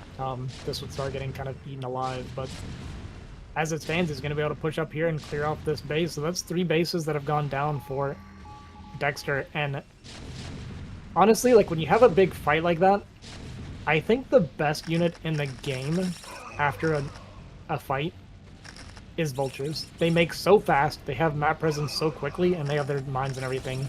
Yeah, the Vultures are so good. Yeah. He's going to catch a bunch of these tanks, actually, coming back on reinforcements, so this is going to be kind of a nice pick here for Dexter. Does get a stasis off here finally. Storm's going down and just picking up all of these tanks, so this does expose that top right natural, so he's going to be able to clear that up. Razui's supply, though, still super high right now. And with these bases going down, Dexter's kind of broke. Yeah, he killed 3 bases and is going to lose 1, and that's a pretty good trade, actually. Yeah, usually going like 1 for 1 is pretty bad for Terran, but if you're going 3 for 1, then yeah, that's much more acceptable. I'll take that. It does suck that we lose the CC here, but we actually should be able to catch this army, and it's not going home. EMP actually misses the Templar here, so he still has a Storm. Picks off the vessel. That makes this pretty annoying for Razui to clear and goes up the high ground. Does pick off the High Templar. No Storm going down. And he just wants to chase this and clear this. He doesn't want to deal with it later. Yeah. I have about how this is something that Remap and Wolfix both point out to me, where they're like, you're too lazy. Like, you'll see like units go to high ground and you're just like, alright, well that's there forever now. I'm not dealing with it. Yeah, you gotta clean them up or else they'll come for you. The aggressive command center, of course. Yeah, these skirmishes are going really well for Dexter overall. He just doesn't have enough eco to be continuing this. Once the 6 o'clock base goes down, and Razui was planning on taking it, but it's just another donated command center, and yeah, honestly, Dexter's like kind of, I'm not gonna say he's pulling it back, but it's a lot better than it was like 2 minutes ago. Yeah, Razui has let a few positions fall that he shouldn't have, and that's kind of put him in a bad way. Yeah, and these Zealots should be able to clear these tanks. We're gonna get the unsiege here, and did Zealots just win this? I think they do. Probably. These Zealots are so strong. They're just +2.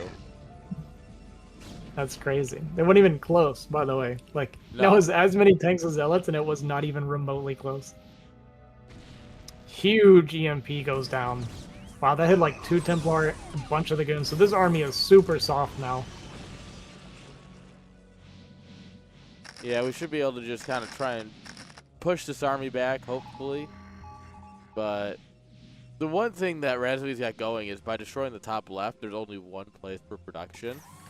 So if you can drive that wedge here into the Protoss natural, you're in a really good spot. Yeah. Alright, is starting to retake this top base. This is going to be a recall coming down here for Dexter. Gonna recall the Arbiter too, which is actually a bit of a mistake because that's when they got EMP'd, so it's just going to go down kind of for free after that. Yeah. And this recall not going to really find any damage. Going to get cleaned up pretty efficiently for Razui, and I think that was more hurtful than helpful there for Dexter. Yeah. One of the unfortunate things is if Razui still had a bit of army forward, with that, he might have been able to try and chop this in half. Oh, beautiful see a mine. Templar. Yeah, I think Razui's worker count must be pretty low because his army is still pretty massive at just 147 supply here. I'm gonna push back into this position now. The position that just is too good for Terran. Yeah. Zealot's kind of going to the meat grinder here a little bit. Gonna clear a bunch just... of these vultures, but yeah, they're all gonna go down. So this base is going to be forfeit, and once this position is controlled, even though there is more fighting going on the top right, I think he's going to try to deny this CC.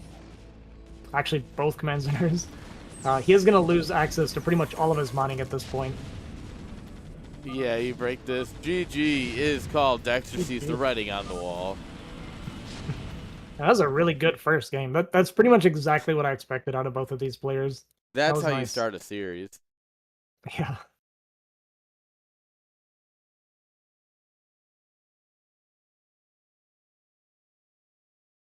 All right. Get these players ready for another game.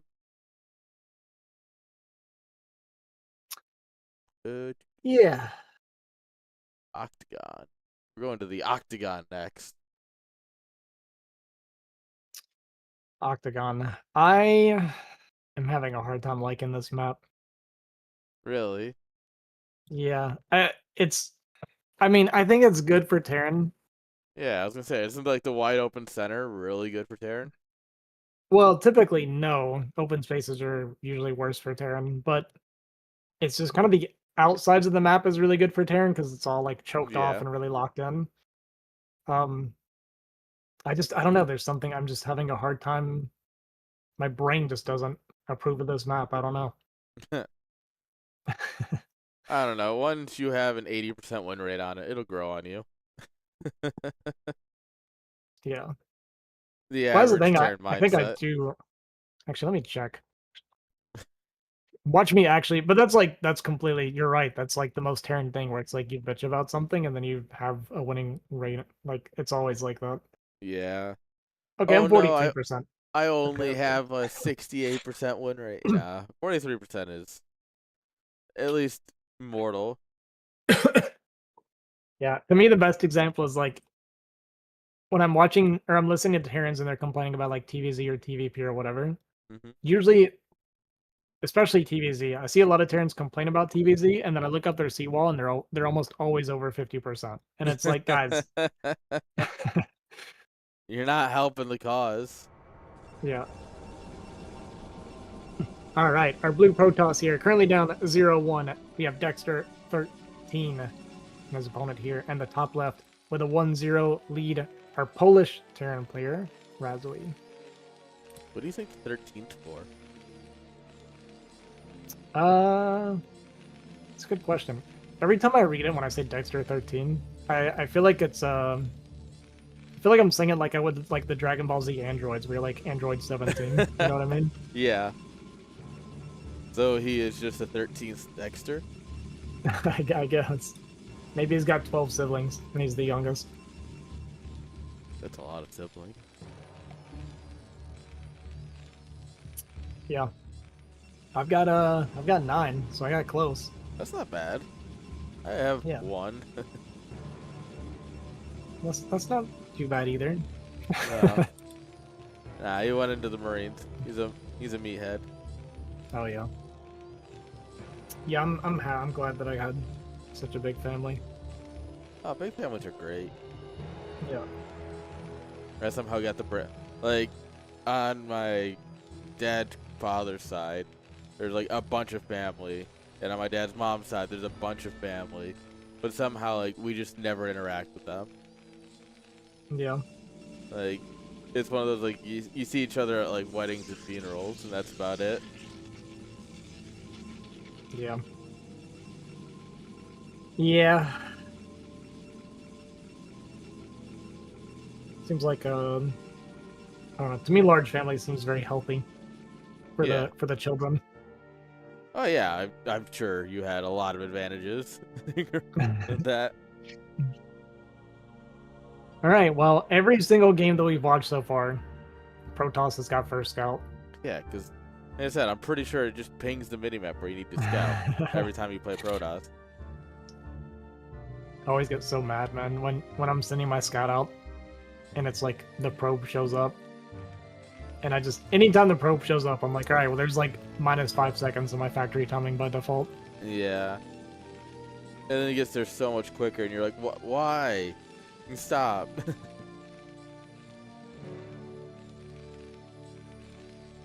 All right, here we go. We do get the factory down. Pretty decent time there for Rasley. So, I don't know. I mean, Wolfix is the going to come probe in was here saying also it could have been a second quicker. Gonna have a That whole would be- YouTube video on it. that's so Wolfix, right? He's such a matter of fact kind of guy. Yeah. Well, actually, he's the well actually guy. Yeah. But he's a likable, well, actually, guy. Yeah, it's always funny because we'll be sitting in UPL, which is like, we have like a little pro league for people who are bad at the game. And every once in a while, people will get fascinated with trying to hit specific timings. It's like, cool. None of us are like above 16, 1700. I don't think getting your factory at second earlier is really what you need to be drilling right now. Yeah, I actually agree with that sentiment quite a bit. I like talking about things like timings and like optimized stuff like that, but Yeah. at our level, even my level, right? Like I'm at a point where it's like, yes, these optimizations matter a little bit, but there's so many other like hundreds of thousands of things that I do wrong that I'm not losing because my factory was 3 seconds late. Like that's not the problem here. Yeah, it ends up being a lot more decision making down the line. Yeah. Or supply block into another supply block. That's always a classic.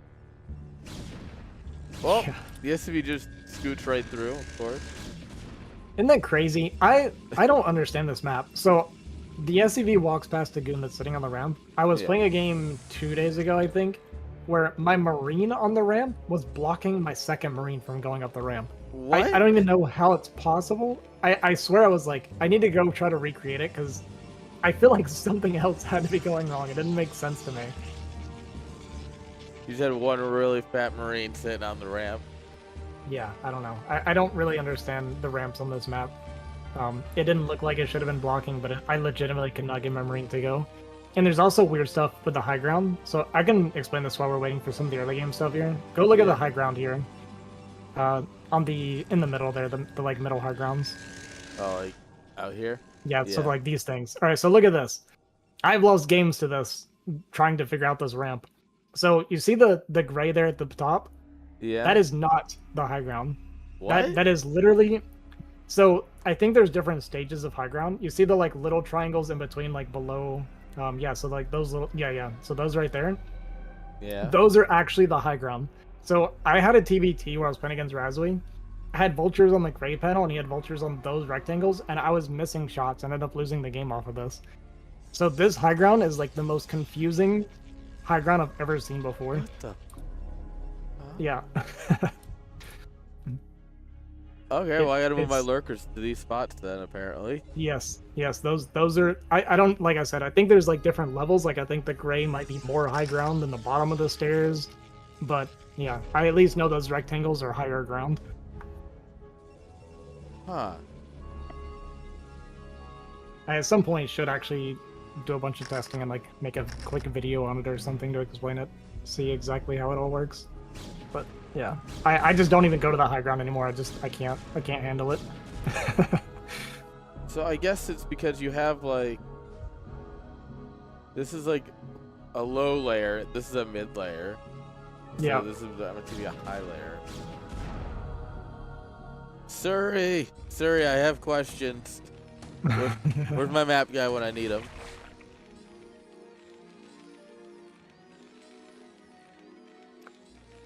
So, as expected with these two players, not a whole lot going on in the early game.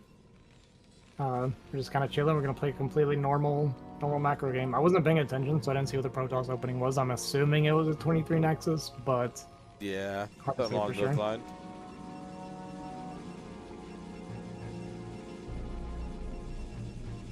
Could have been 21 as well if it wouldn't send the goon out. I could see that. Yeah, 21 or 23. He hasn't done anything besides just macro up, so it wouldn't be surprising if it was a 21. Mm-hmm. But yeah, realistically, he's waiting on his shuttle to have a Reaver in it, and Razvi's just waiting to see what comes and flies into his base. Yeah. Yeah, you're just it's the Terran way sometimes. We're just kind of chilling. We're just playing our game. What sort of crap are they gonna throw in here this time? Yeah, I love making the joke where like I'll be watching a game with my buddies and I'll be watching like a TVP or something, right? And then it's like Protoss will do like some 3-gate like bulldog bust or something, right? Yeah. And then we like defend it just barely. We're like fighting. We're barely holding on. And I'm like, here's the crazy part. He probably has carriers on the way. Everyone's It like, really feels like that what? sometimes. That's so stupid. And then it looks over and they have carriers on the way, and I'm like, huh? It's definitely happened before that I made a joke like that, and then it was just actually true. But I thought I was being sarcastic, and then it really does happen. I'm like, man, that's crazy. That's some Protoss for you, that's for sure. All right, so full turret ring. Late again. Yeah, it's also hard to turret ring this map because you need so many turrets. Yeah. Really need to try to focus down this turret ASAP. Yeah, gonna get the Zealots out to do that. That's pretty smart. Does mean the Reaver's not gonna be able to get any damage done. Actually, we're not even gonna kill the turret. Nice repair. So great defense from Razui again against this Reaver. Just really no damage taken at all. Yeah, Dexter just wanted to be greedy and not drop the Reaver off. He wanted to be like super safe with it. And now he gets nothing. Yeah, it was tough because those tanks were sieging the back. So you just didn't want to take any risk and lose that Reaver, because losing that Reaver would be pretty catastrophic. You do still want. So he's gonna have 2 Reavers, right? You want this for that high ground to make Terran kind of miserable when they try to push out. Yeah, of course. Yeah, so I think he just decided that it wasn't worth the risk. Yeah, not to risk the Reaver, because 2 Reaver versus 1 Reaver on the high ground is... You would want to say it's twice as good, but it's more than twice as good, because you started one-shotting the tanks, and that's a big deal. Oh no, he's standing on the wrong high ground. Whatever will he do? Yeah, some of it is on the wrong high ground, some of it is on the high ground. I love Brood War map.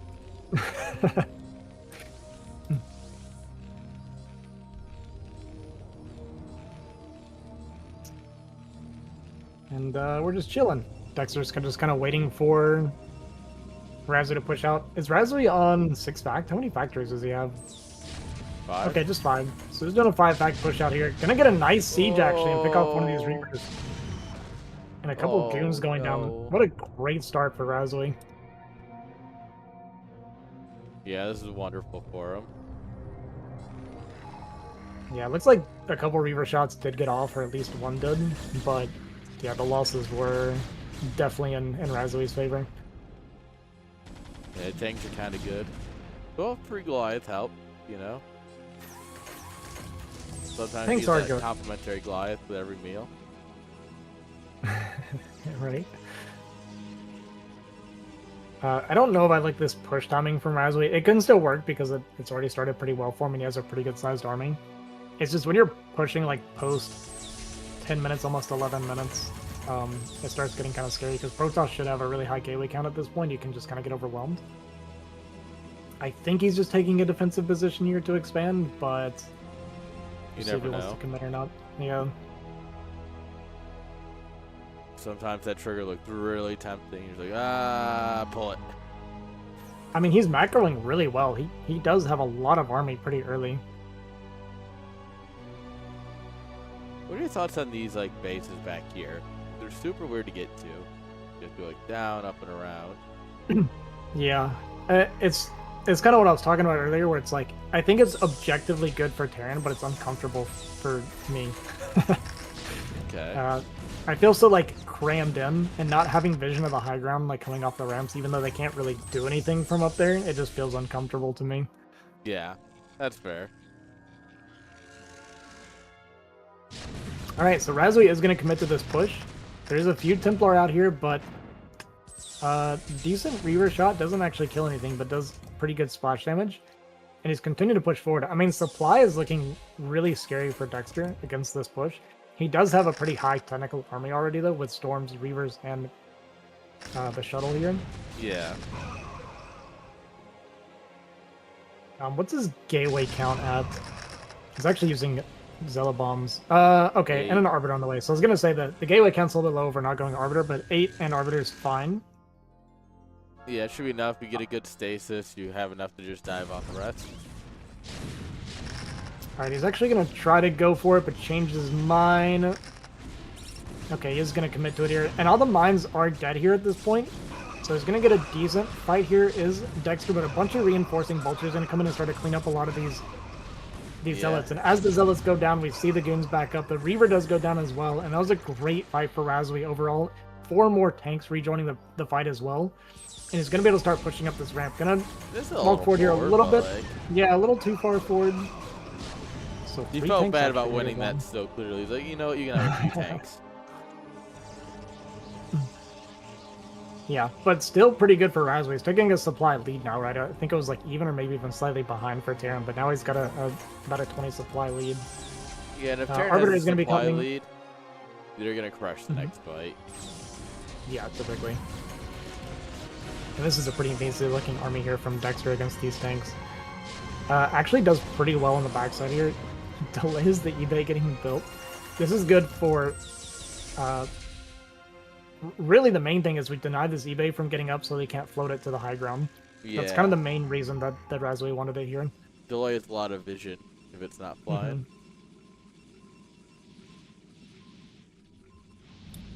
But third base went down and is running behind this for Razui, so even if the push doesn't kill at this point, he's actually in a really, really comfortable game state. Yeah, he just has to decide how he wants to try and get up here, or if he does. Would love to see him at least put some mines or something over here, you know? Yeah, it's good to get a little bit of a heads up. I mean, it's pretty impossible to attack Terran through that ramp, but you can sometimes catch them off guard if they're not paying attention. Alright, a few tanks here on the front side going to get picked off, but we're going to continue pushing forward, and there is a minefield here with a bunch of these vultures, so a lot of these zealots going to go down very, very quickly, and Razui taking an even bigger supply lead now. It started off pretty decent for Dexter initially, killing these front tanks, but then he just kind of kept going, and it was a bit of a meat grinder down there. There's so much Terran down there. A fourth base up and running now for Razui. Like, Razui is playing really, really well today. Yeah, this is the most dangerous thing Terran can do, is have a long tank line. Yeah. As you break through the first few tanks, but by the time you do that, there's still like 6 or 8 more. You run out of units. And there it is. We see a bit of a desperation here from the top side.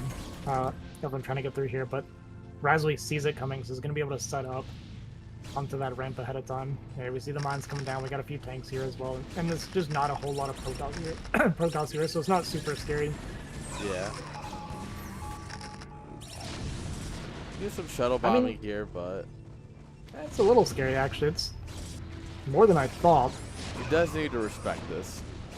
Yeah, we see him pulling some army back, so he is taking it pretty seriously, and I think that is the correct call. A lot of vultures coming back, but there's no storms here. It's going to eat a lot of SCV losses, and actually this is going pretty well for Dexter. Going to kill a lot of SCVs, going to dislodge the CC temporarily, but with all these reinforcing vultures coming in, he's going to be able to clean this up, even though, yes, it is vultures versus goons, but when you have 4,000 vultures against 12 goons, it's actually okay. Yeah, that becomes a numbers game.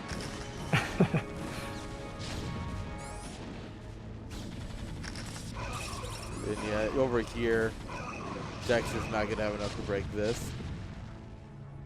Yeah, he did even the supply up a pretty good bit, but again, it was a lot of SCV losses, so the army supply actually going to be pretty heavily in favor of Razui. Yeah, and then this second army's gonna come over here, join up with what's here already, and look at how Yeah. many tanks are just in the back here. Like they're not even Yeah, engaging. and If there's no Razvi growth grabs it on the all map. together and just shoves.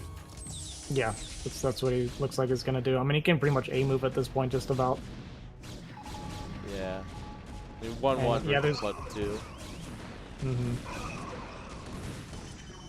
And yeah, that's exactly what we're going to do. We're going to A-move this army into Protoss. And yeah, like I was trying to say, Dexter, there's no growth on the map either. There's just a single threat base here. So Dexter, going to GG. Great performance from Razui.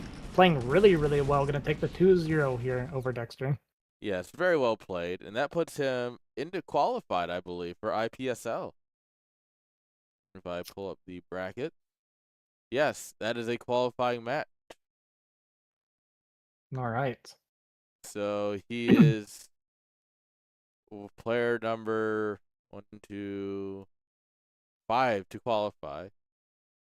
6, I guess. JD Conan also qualified. So we Bug have did beat Nash and Sony. New Ocean, Raz and Bug who beat Sony. Oh, that should be a best of 3. I don't know. Oh, yeah. And then JD Conan's qualified. Nomad and Exit are playing another best of 3. That's what I was saying. They're going to have to play each other twice, man. Yeah.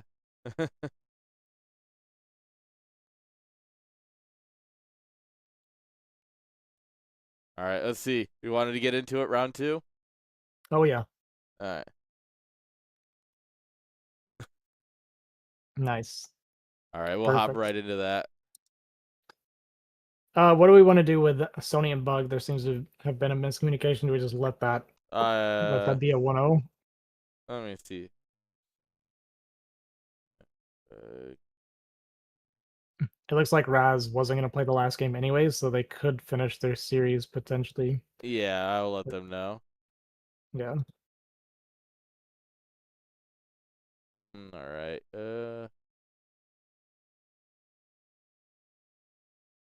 Where is Nomad?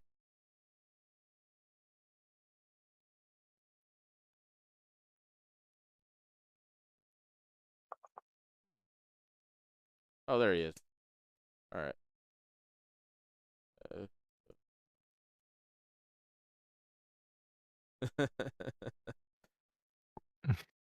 I love this community.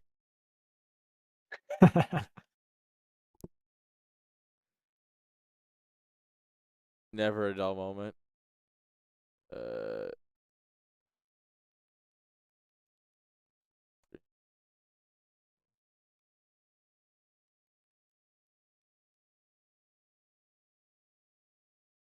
all right. It looks like Say they what? did just do a best of 1, so I let them know that it's supposed to be a best of 3. Hmm.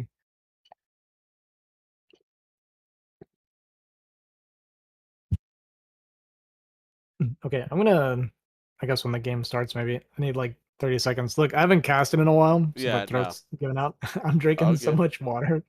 This is running straight through me. All good. Once we get in here, Yeah. or I can get the checking password bug. There we go. Classic.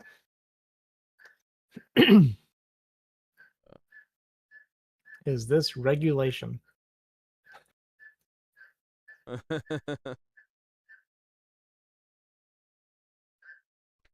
Yeah, they hosted as UMS. So, does you have the one that gives you infinite monies to start? Gotcha. Oh, exit and nomad. It's always a journey with these two. Never a dull moment. That's Hmm. for sure.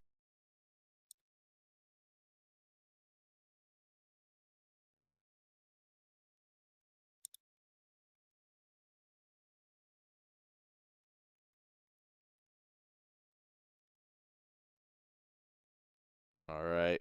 We are in the lobby. Gotta wait for our players.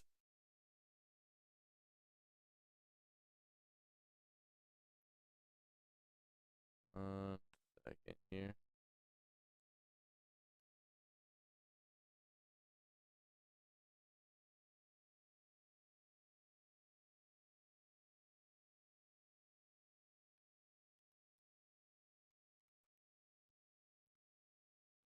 All right, here we go.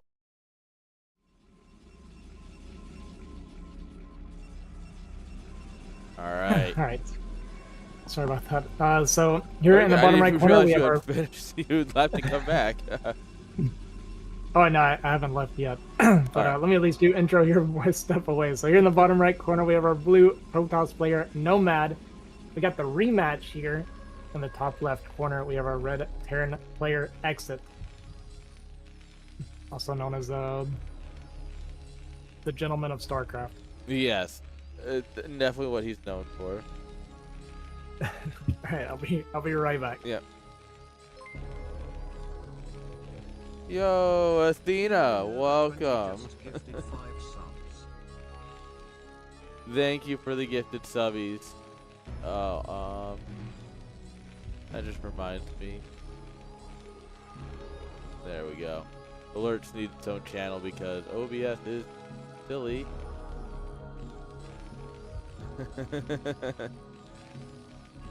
So we have Exit Brood War playing under End. He's for some reason his name's in Swedish.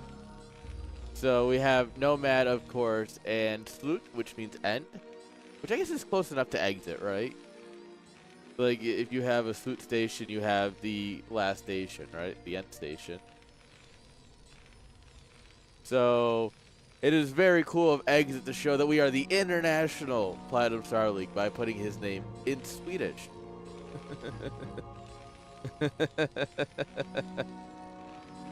If you don't know Exit, this is pretty on brand. Exit versus Nomad rematch, guys. The first best of 3 had all the sparks we could hope for. None of them actually about the game itself, but True. we have a game where Protoss doesn't get first scout. Crazy. I wouldn't have been surprised if it was a cross scout first. Just randomly we go Blind cross scout. I probably would have said some mean things about Protoss in that case. Yeah, so back when I played Protoss, there was I played that King of Tears tournament, and it was me versus Exit in the finals. And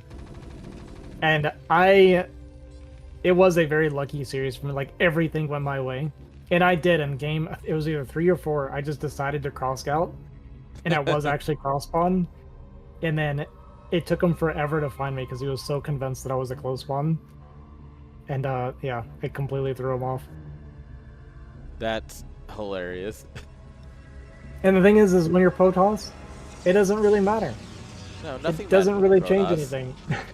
You just play the game however you want to, and it works.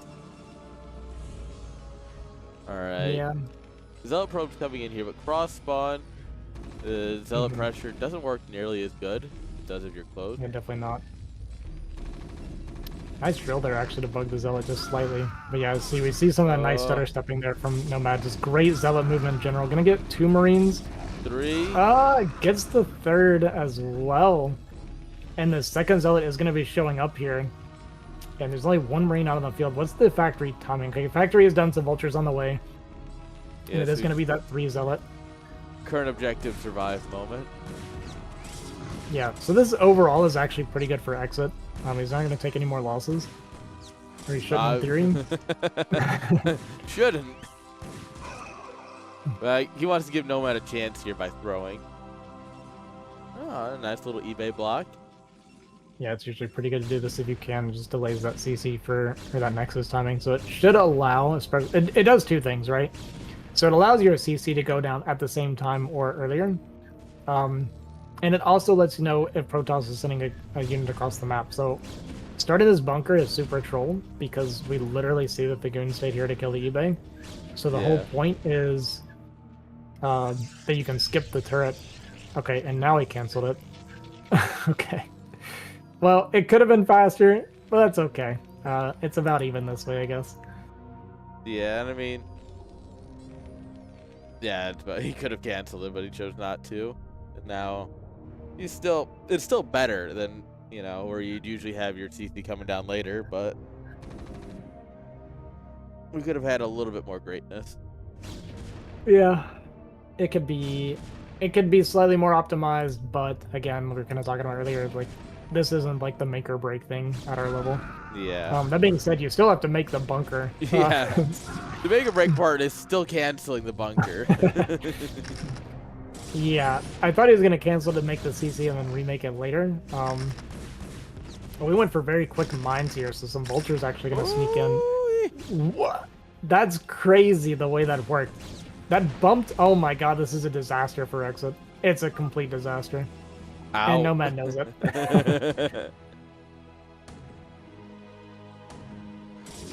The Zealot actually not going to trigger the mines, and the SCV is going to pressure them. Or now he's going to say out. Exit says out. Is that what we see? If the Zealot had died, he absolutely would have said out. Yeah. He's actually going to delay the CC now. That's super annoying. Nomad kind of greeted for sure coming up the ramp, but I see what he was trying to do. So he was trying to get the Zealot to set any mines off. Zealot got up there, didn't set any mines off. Then the SCV body blocked the goons to force them to go around the SCV, which triggered the mines then and killed the goons. Like, that's kind of a crazy sequence that we just watched. It's so perfect. I don't know if it was intentional or not. Yeah.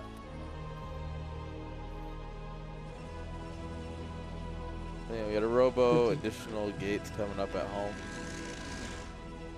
Looks like he's just going to play a bog standard Reaver game. Mid game here at least. Yeah, 3 factory and then armory. Is that what's coming down in the top left? eBay. Oh, eBay. Oh, eBay. Okay.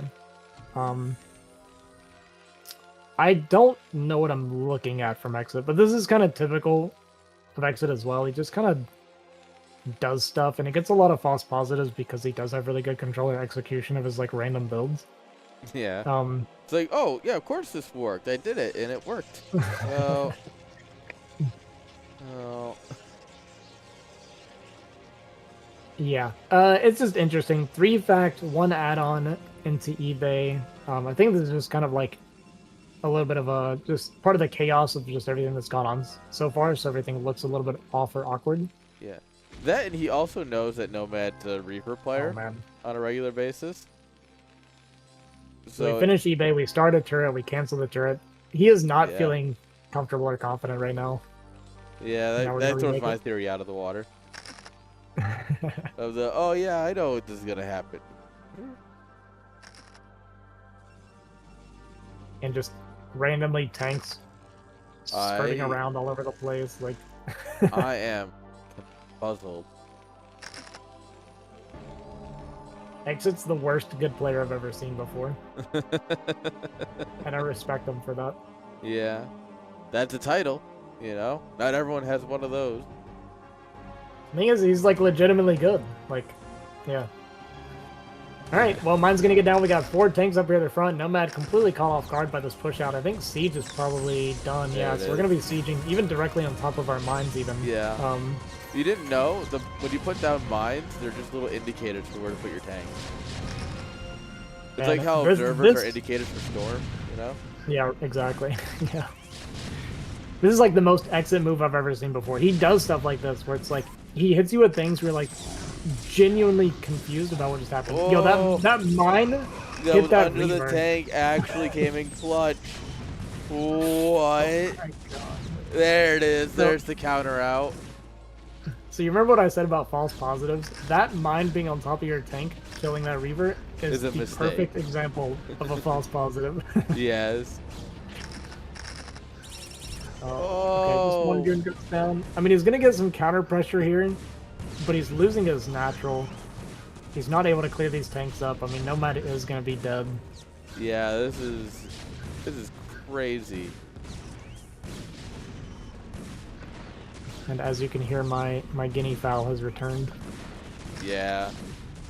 Man, we just gotta get him. We gotta mic him up, all right? Get him on the bench. All right. This gas, truly the thing that needs to be destroyed here. Oh man, Nomad is super dead. 14 kills on this vulture. What the heck? This is why you don't talk trash, guys, before the game is over. Yeah. If you're gonna say out, you better back it up.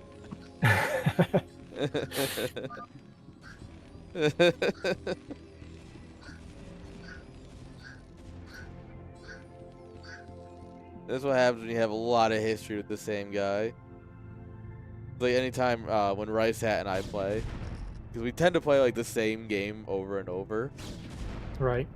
and so it devolves so quickly.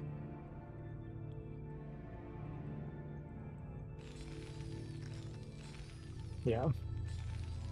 Well, I think Nomad's dead, guys. We we lost like all of our probes. We might even take some. Yeah, gonna take a Oh, mine shot even here and coming across the map. I mean, with this like really measly goon squad, we have more vultures going into the main. Just kind of salt the wounds here a little bit. see ya. You know, I mean, the he biggest literally issue for has Nomad like 6 here probes. is that he can't lift his Nexus. Oh my god, I think we have actually 6 probes right now.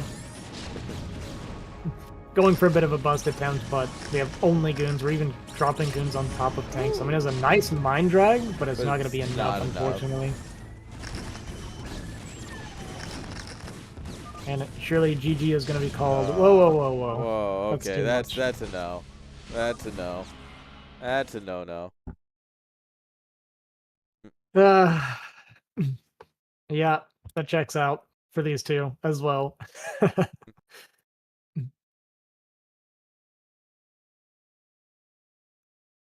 Might need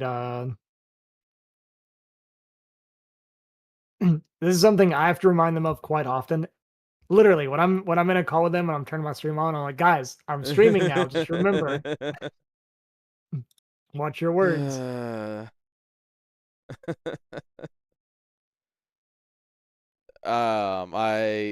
This is years ago. This was when Black Ops 2 came out. So this was probably like, what was that, 2011, 2012, somewhere in that range, right? Mm-hmm. I had a buddy who was becoming a big Black Ops 2 streamer. He was getting like 30, 40 views a stream. Like, Scuff was sending him a controller and everything.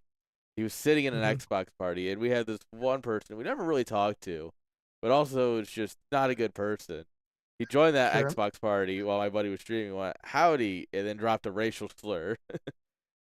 And my buddy didn't get his Twitch channel back until 2019. Yep. That's how it is online, man. Yeah, it's. By the way, I think chat wants you to click the screaming bird. Yeah, I did take a video of some of them. It's on my tablet. I'll like upload and share it at some point. I do have like random clips of my farm animals and stuff around here.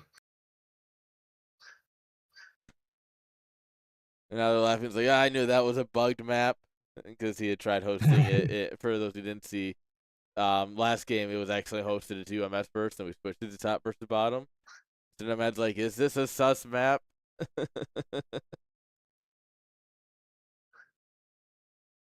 Yeah. Exit is an anomaly. Yeah, I don't know. This is again, this is everything we signed up for with these two players. Slurs and all. Yeah, I mean, it had to happen eventually, right? Yeah. Like, to be honest, with how many Julian games I've streamed, the fact that this is the first time it's happened actually is kind of impressive. Yeah, does Julia I've never seen him saying slurs like that. Have you gotta look at the BSL general chat, the Brood War Yeah. discussion. People were just going through and posting his chat logs from games, and yeah, he he's up there.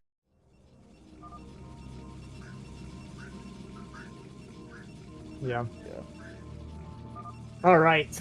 So spawning here at the 12 o'clock spawn, our blue Protoss player Nomad, currently with a warning to his name, not Yep. able to control his language. Everyone gets And one. his opponent, yeah. And his opponent here at the 9 o'clock spawn, we have our red Terran exit.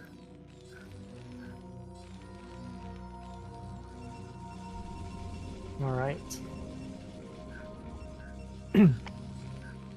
Well, the last game they had on this map was pretty crazy. So Oh yeah, banger. Honestly, yeah. nice slow grind for exit where Nomad had some really good chances to win and just couldn't follow through. Well, Nomad came back and won that game. Remember, he was like in a Oh, you're really right. That bad was the one spot. Nomad won. You're right. Yeah, he had Sorry, that like godlike fight. man. My brain's already mush. It's all good. I was running another tournament tonight, and so my brain is just not with it. This depot placement is horrible, by the way. I don't even know what we can't even use this depot for anything. So Well, I mean, I guess like you thinking like, oh, okay, never mind. That is just weird. yeah, because you can't do barracks on the right side because it's actually not zealot tied if it's on the right side. Huh. Well, I got first got it again. So here we go again. And gas steal again. With the gas steal.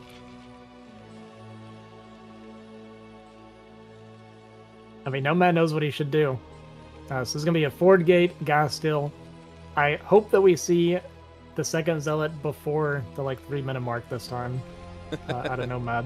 Yeah, he might win this game a little bit quicker if he does that. Or 3.5 or whatever it was. It was like something super late. Yeah, it basically showed up as the first one became obsolete, and the whole push was over. You're going to steal some of the gas. Exit may end up losing when his gas depletes and he doesn't get that extra gas. That 8 gas return that he would have got. And 8 gas makes all the difference. It does. Okay, so Exit does at least have a good SimCity below that, so I guess the depot doesn't really matter at the end of the day. Yeah, but don't you usually want to put your depot? Well, I guess it depends on the map, but you kind of put it over the gas a little bit to help with your mining. No, you can only mess it up. You cannot make it faster. Oh, really? 3 already mines optimally, so if you add anything in between, you can only make it worse. Okay. I know Nomad, some try to get maps the have, regas like, still. that weird, like, jump out. Yeah. So Nomad tried to regas still, but came in like just a couple seconds too early. Yeah. And he actually could have got it potentially because the SCV was in the wrong position. So you gotta be really careful with that. To prevent a gas steal, just so you guys know, to prevent the regas steal, your SCV needs to be above the refinery, and it can make it instantly. If it's a little bit below, it actually can lose to the probe coming in. Yeah. Isn't that due to the size of the assimilator when it popped? Well. I don't know exactly what causes it. One Marine goes down immediately for free here. Oh, 2 zealots is actually kind of scary. Even without the probe. 3rd zealot coming across. We're sticking with the 3Z. Yeah, we're actually getting more than that, it looks like, because I don't think the core's even started yet. 1 zealot actually goes down, so that was pretty good control from Exit, it looks like. He lost 1 Marine and killed 1 zealot, almost killed the 2nd zealot. Gonna get body blocked by his brother. Oh. Betrayed a little bit here. Oh, look at that. That was a beautiful shot from that zealot there. Not enough to actually do anything, because Exit's micro is really good here. Yeah, so far this was pretty bad for Nomad. And is that the goon coming? Okay, these zealots are a little bit softened up, so with proper targeting, you should be able to pop Marines those 2 Marines real quick. We're back to 4. Is that our 2 5th of them Marine? Okay. So actually he's completely fine, yeah. 3 Marines beat the good already, so the 2 softened Marines make it even easier. And honestly, pretty good for Exit so far. Bunker gonna finish up, gonna chase this goon off, going to take a little bit of hull damage. The machine shop is already on the way, 2nd factory on the way. Was that factory? That was before the CC, yeah. So 2nd factory very early from Exit here. Yeah. Oh, it's not a CC. We made a barracks. We are 2-facting straight up. Oh, I like that. I was about to make I had a moment like where I there's was no like, more Marine range this game. yeah. I had a moment where I was like, how is the CC faster than Nexus if you want 2nd factory? But okay, this makes more sense. And Nomad saw that, and I almost guarantee you he did not click that. No, you just see this building and you just consider that good enough. He has to be careful not to let it get to this stage. Because now it's visible. Yeah. Nomad is gonna get caught off guard by this. Yeah, it's gonna hit like a truck. The one good thing he has going for him is that he cleared a lot of these Marines. So there's not going to be like a ton of Marines with it. But this game being softened up already is kind of a bad sign for Nomad.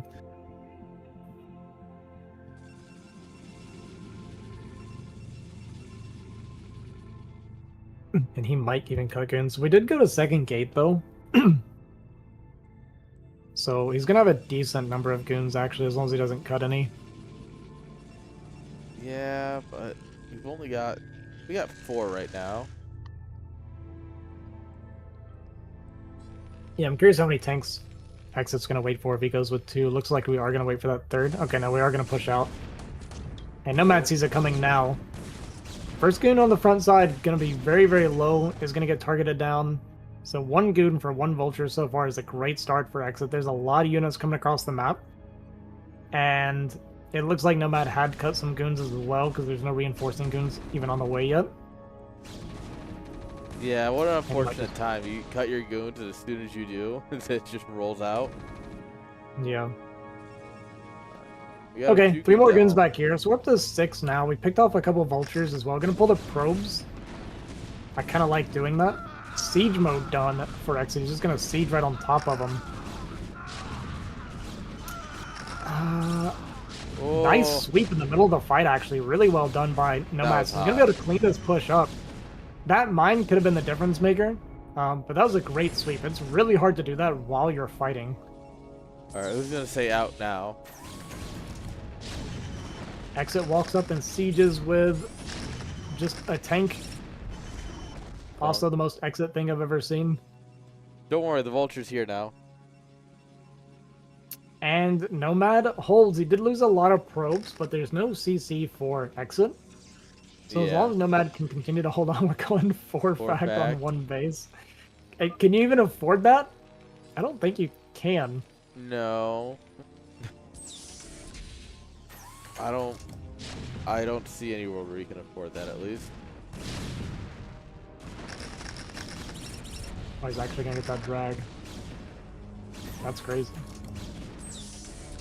No, we're at tank. See a tank? Nope. Good try. Are we getting Observer? We should have Observer. We have okay, we went Reaver first. Yeah, I think he just wants to fight.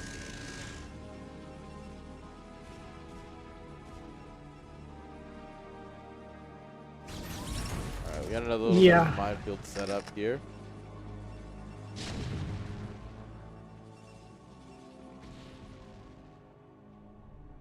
Alright. At this point, we should know this is coming. Alright, we have 1 tank siege. Okay, Zealot and Reaver pop out. He didn't lose that Reaver in that shuttle, right? I hope not, because I saw him pick it back up. Okay, I think he did redrop it in time. So Reaver gonna get out and get a couple SCV kills here. Not very many kills overall, but kills the tank and a few SCVs. Overall, not great for Nomad, though. No. But there's only 1 tank and 1 vulture out here holding him. He needs to clear this before all the reinforcements get here. I mean, it's so scrappy, right? 46 to 60 supply. This is an incredibly scrappy game at 9.5 minutes. Yeah. Yeah, starts clearing the mines as the shuttle comes out. Makes sense. Nice mine drag there. Going to soften this tank up. So tank goes down. There's no more tanks left right now. Goons come out and start clearing these mines. And yeah, this push going to be running out of steam here for Exit. Yeah, we brought the SCV. We never built anything. Gonna try and jump on top of these goons. It is a lot of speed vultures with mines here, so he is gonna be able to get a decent surround actually, and these mines are gonna go off and kill all these goons.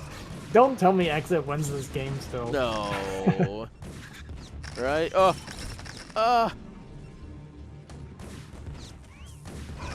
That's crazy. Nomad's in trouble now. He just lost a bunch more probes. His army gets cleared.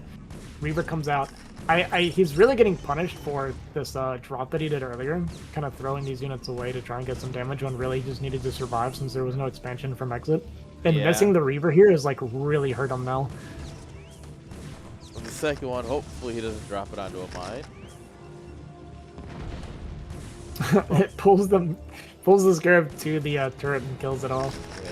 Rip that poor SCV. There we go. Got him for sure this time. I mean, Nomad might be dead. He is going to be able to pick this tank off with that Reaver, so that's a really, really nice moment. Oh, no. Brother, I think Exit won this game. I don't know, it's so close. I mean, there's a siege tank here with like no HP. We're going to bring we have another Reaver coming out here to finish it off. Even going to clear the mine with that, so that's a really, really good moment there for Nomad. And oh, they traded. Nomad has like, he has like no workers right now, but Exit has no expansion, so yeah, this is gonna get rough. He's been forgetting these vultures, I think, for a while now. I was wondering why his supply was so high and he was missing a lot of units. I think he's just completely forgotten these 4 vultures. Yeah, that's a lot of tanks coming across the map still. I mean, 3 tanks versus a Reaver here. Yeah, it really needs a Zealot to be in there with it as well. But yeah, nice shots here. Gonna pick off 2 of these tanks immediately. We might be doing it. Yeah, all the tanks go down. One of the vultures does slip into the main, but a couple goons finish up and ignore it while it kills the pylon. This is absolutely crazy. Oh my god.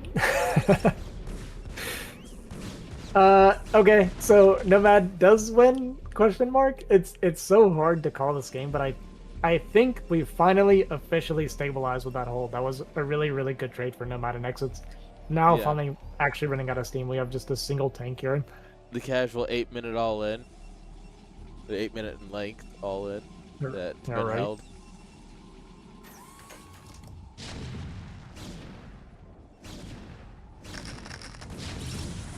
Alright, we get that tank. Turret here will finish up, which is great for Terran. Just annoying for Protoss. Yeah, and now Nomad's going to be flying across here to see if there is an expansion being made, which I think there isn't. It's just mines there, yeah. So when you see this, just go home, Nomad. Yeah. Don't do anything crazy. Just go home. He's being way too excited here to try and end this. Yeah. But realistically, this is what's going to end the game.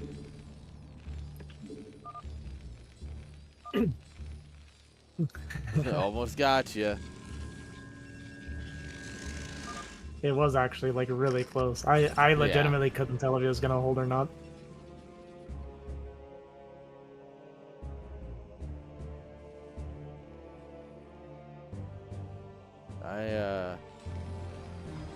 Curious how long Exit's gonna stay in. What damage does he need to take for him to leave? You know? Yeah, right. We're still on one base. Like at this point, I assume what we're doing is we're gonna mine out our main and then float to our natural and just keep playing it out like this. The most average Terran strategy. Yeah. It worked in 1999. It'll work today. The goons between even pick off a reinforcing tank there. Yeah.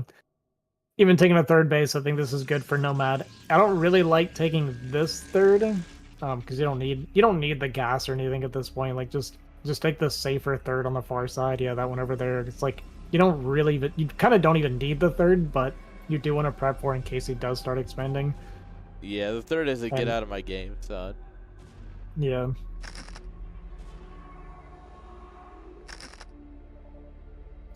Because it can be kind of hard to defend that base if tanks start sieging up around it, because it's not a high ground. Like, a lot of people don't realize that this is actually just another low ground, so you don't have any advantage by being up here. No, it took me so long to figure that out. And even just looking at it, I'm like, are you sure? Like, are we sure this isn't like high ground? Yeah, right. It's pretty misleading for sure.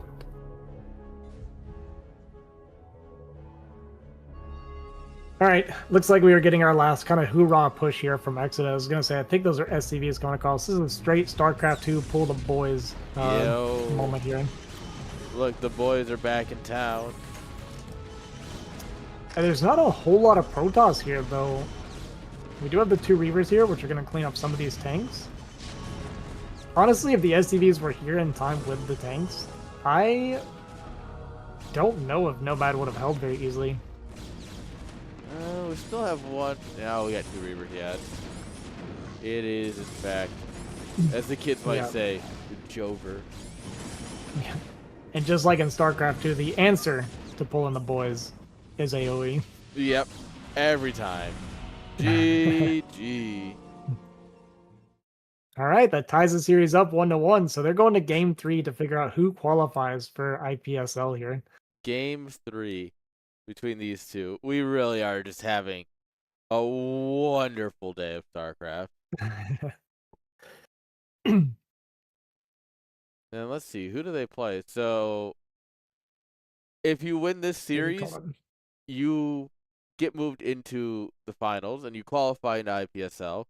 But there's still one more match, and that's for a few extra bucks. So yeah, you have to play against JD Conan. All right. yeah, that's pretty tough. Yeah. Looks like Nesh beat New Ocean 2-0 over there. And unsurprisingly, we got Razui and Dexter having their rematch. Yeah, that's about expected. Mm-hmm.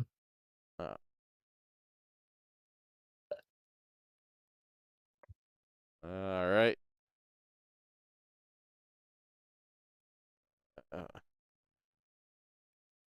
Helps if I could spell. All right.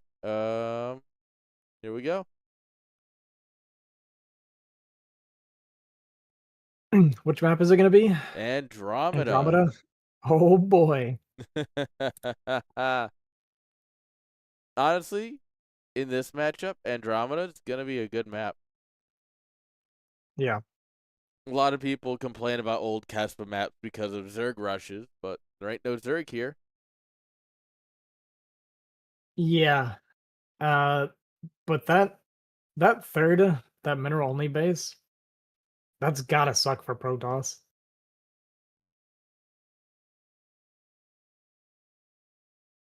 I had to switch it back to turn rate 16 because we were playing with you guys earlier, and it's like, Yeah, I get it. I do it all the time too. When you're like bouncing between like regions and stuff, hosting for everybody, it's really hard to keep up with everything. Oh yeah. But we'll get it going. We're gonna get them all in here. Everything should be fine. All right. Look at this. What did we try to say? Preview? Oh, preview. Okay. Okay. That would make sense. All right. Here we go. Looks like our players are ready, which means we are ready to get into the final map of this absolute banger series of Nomad versus Exit. This is for all the marbles, boys. Who's in and who has to play again tomorrow? Yeah, so spawning here in the top right corner, we have our red Protoss player Nomad representing NAKR. And our blue Terran player here on the bottom right corner, we have Exit representing I think he's also I think he's also Knacker, isn't he? He is, yeah, but he's not repping us right now, so probably for the best, but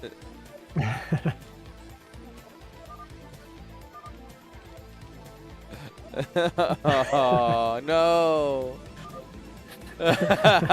No, we can't hit a man's height. It's messed up, man. Oh. I mean, at least I'm 5'8", so like I got something going for me.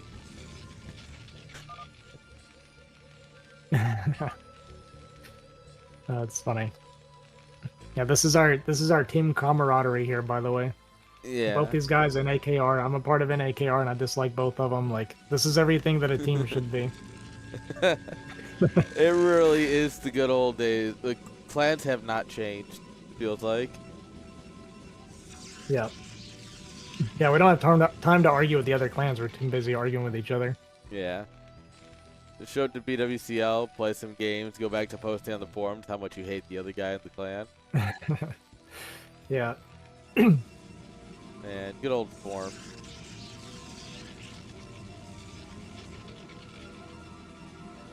All right. Yeah, pretty curious to see how they decide to play this out.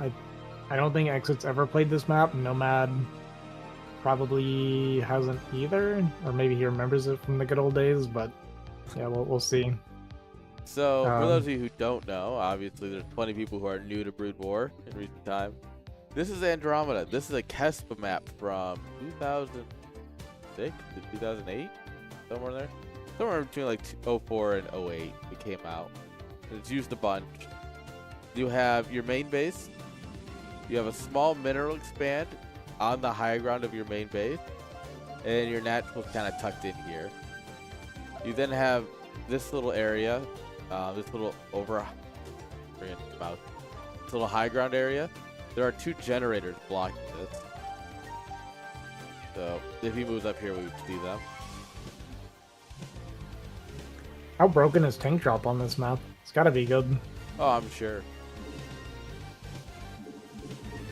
It's almost kind of a Lost Temple-ish in that sense. Yeah, It's not as bad as Lost Temple. Lost Temple is definitely like the biggest offender of that high ground, but yeah. Yeah.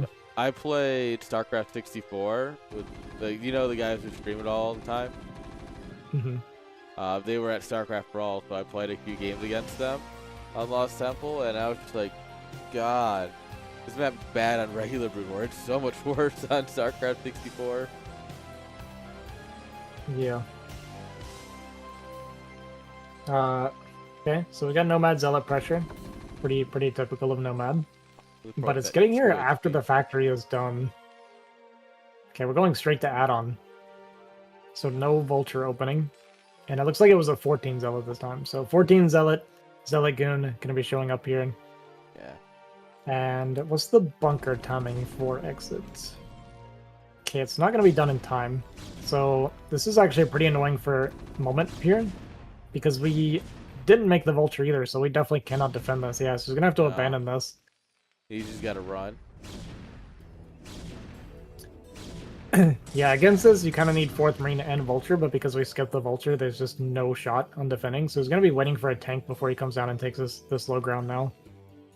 And we're going to have multiple goons and potentially goon range.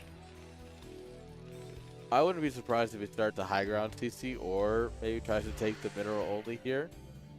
Because if you wait for everything to move down the ramp. Yeah. Can you check Nomad's main? I don't think he started goon range. Yeah. Oh, okay. No, it is spinning. Okay, okay. Right. Okay, I think it's fine. Yeah, high ground CC, it makes sense. He's got to be careful here, though, because if that 3rd goon gets here before this bunker's done, it's just a world he loses his position again. Yeah. And most likely you lose the tank. Yeah, you got to be very, very careful. Got to react pretty quickly here as exit. Is going to be able to finish this bunker, actually, but only... Okay, 2 Marines get inside. But, like you pointed out, see a tank. Yep. Yeah. And now we have 3 goons in our main. As our tank pops out, it's going to get picked off. Actually, a bit of a mistake there with the SCV drill. 1 goon does go down. They get stuck a little bit here. Bonk. But I mean, now losing 3 goons for 2 tanks. Oh, this is fantastic for Nomad. Absolutely. Yeah. Our mining is all screwed up too. An extra goon gonna, I guess, probably die to this because Nomad's never gonna notice that happening. Kills a bunch of SCVs, but yeah, 4 goons for 2 tanks and all these SCVs disrupted mining. Like, this is a fantastic start for Nomad, as long as he was doing stuff at home.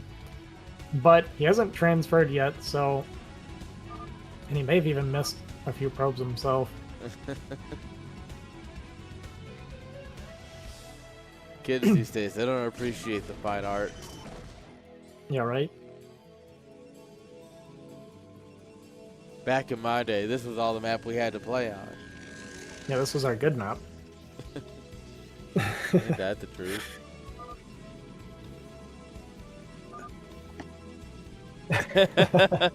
I tried taking a sip of water and almost just did a spit take.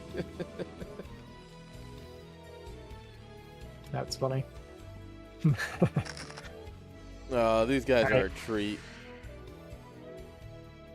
Exit going for, I'm going to call it a questionable push out. We have 2 Marines, 1 tank, and a Vulture at the 6.5 minute mark. I can't imagine this gets much damage done. Yeah, with a 3rd goon showing up, it should be able to get pushed back pretty easily. A 4th goon even as well. Yeah. Is going to be able to sweep this mine. Nice Beautiful. by Nomad.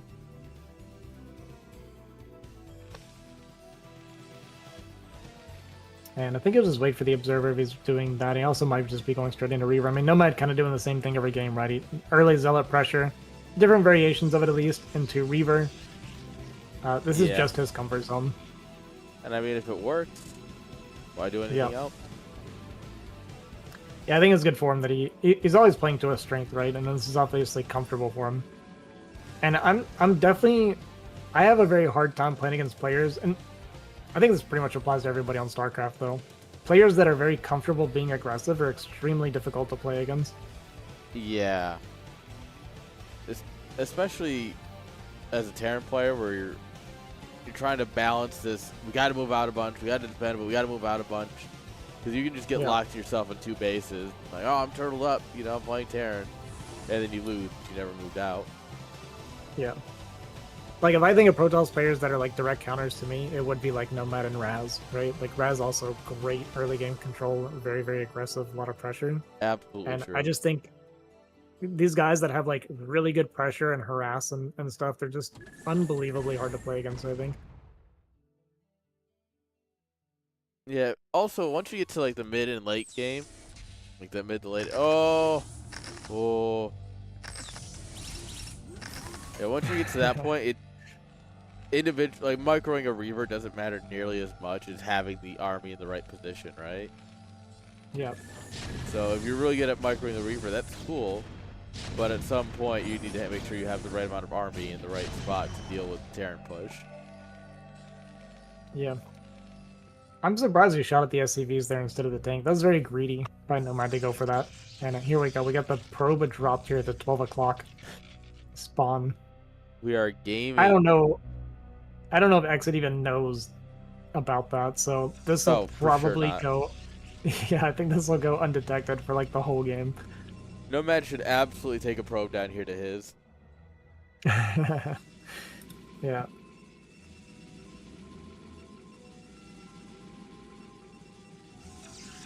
Yeah, bring back island bases. We don't really have that anymore. I don't know. Tasteful amounts of island bases, maybe. Like, Roaring Currents might have been, like, the high end of what's acceptable for those. Roaring Currents was too much. Yeah. It was a neat map. I liked the idea. It was just too many islands to keep track of, and you end up losing because you lose track of one. Yeah, I kind of liked it. I just don't like these maps that are, like, super rewarding for carrier play. And that definitely was one of them. Yeah, that's also true, where it's, oh, well, I guess I could just go carriers and win. Yeah. Yeah, it's tough. It's tough because especially because the island maps were just higher yield, right? Yeah. So it's like, you can't concede them. You have to fight them, and it's just, I find it, yeah, I don't know.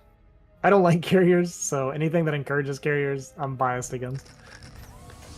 I think that's fair.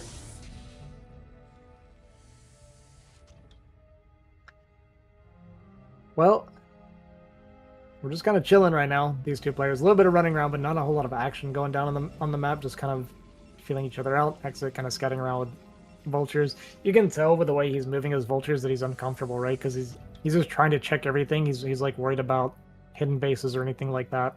Yeah, what part of the map does he not know, basically? Exactly. It's interesting because Nomad has 250 APM, and currently all of it is just moving his camera around. Yeah. He's gonna need to shuttle drop some probes over there. We actually have a drop ship coming in from exit here in the top right.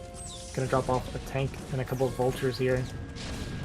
And the probes actually get out of range of the tank shot, so he's not gonna take many losses at all. But that does mean he has a drop ship, and he might find this 12 o'clock base with it, but it is cannoned up, so he's not gonna be able to really drop it anymore.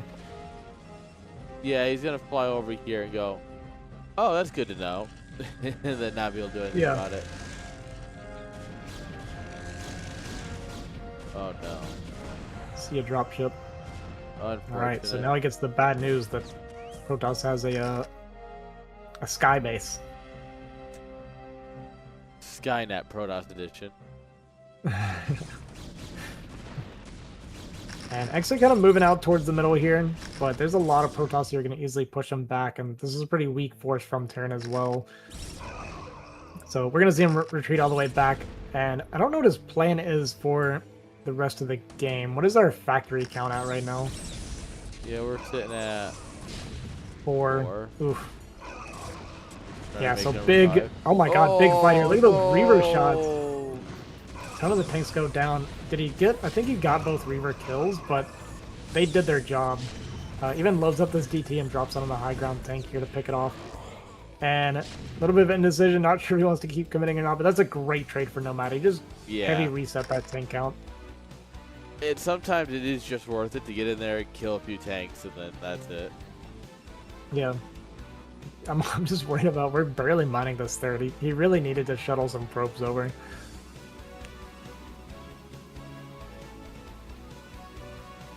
The correct action is to go Fleet Beacon, or not Fleet Beacon, Arbiter Tribunal, get an Arbiter, get recall your probe. Sure. If you want to do it the hard way, why not? It's about doing it the right way. Yeah. My probes travel first class.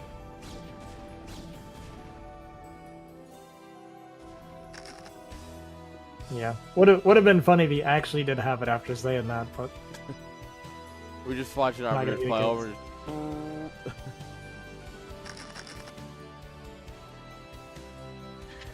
Well, things not looking good for Exit. No, not at the moment. Yeah, I don't think there's even a third base on the way. He's just added his extra factories kind of recently. We're going up to like 6 factory post 13 minutes. It's not great. No, that's rough.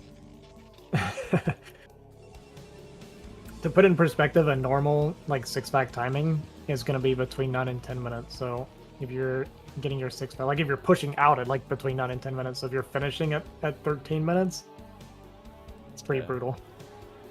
Good to know. Okay, so the plan is to make a bunch of dropships and drop 12 o'clock. That's what we're going for. I love it. Okay, for us to load up and fly over a bunch of dragoons and lose our whole army. Yeah, that would be a disaster. It's going to be in about 8 minutes. That's my prediction.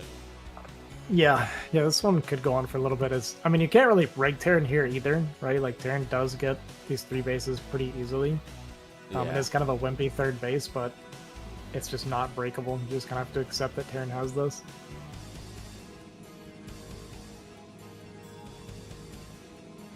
Alright, he is finally taking the mineral patches here, so a little bit of income just to help out. I mean, if he kills 12 o'clock with this drop, it's actually not that bad of a situation for Exit. Really? Yeah, well, think about it. If he kills 12, what does Nomad have? He has the same base count as Exit. Supply is not terrible for Terran right now. Like, despite how much of a disaster it feels like it's been for Terran, it really hasn't been all that bad. So we'll go for a bit of a storm drop, but pretty good defensive setup here from Exit. Gonna easily shut that down, taking no losses whatsoever. Yeah.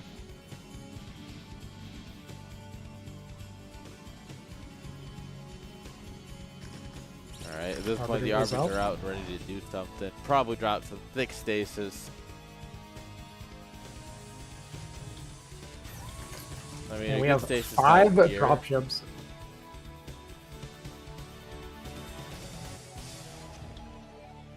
Doom dropping is not something you see in TVP very often.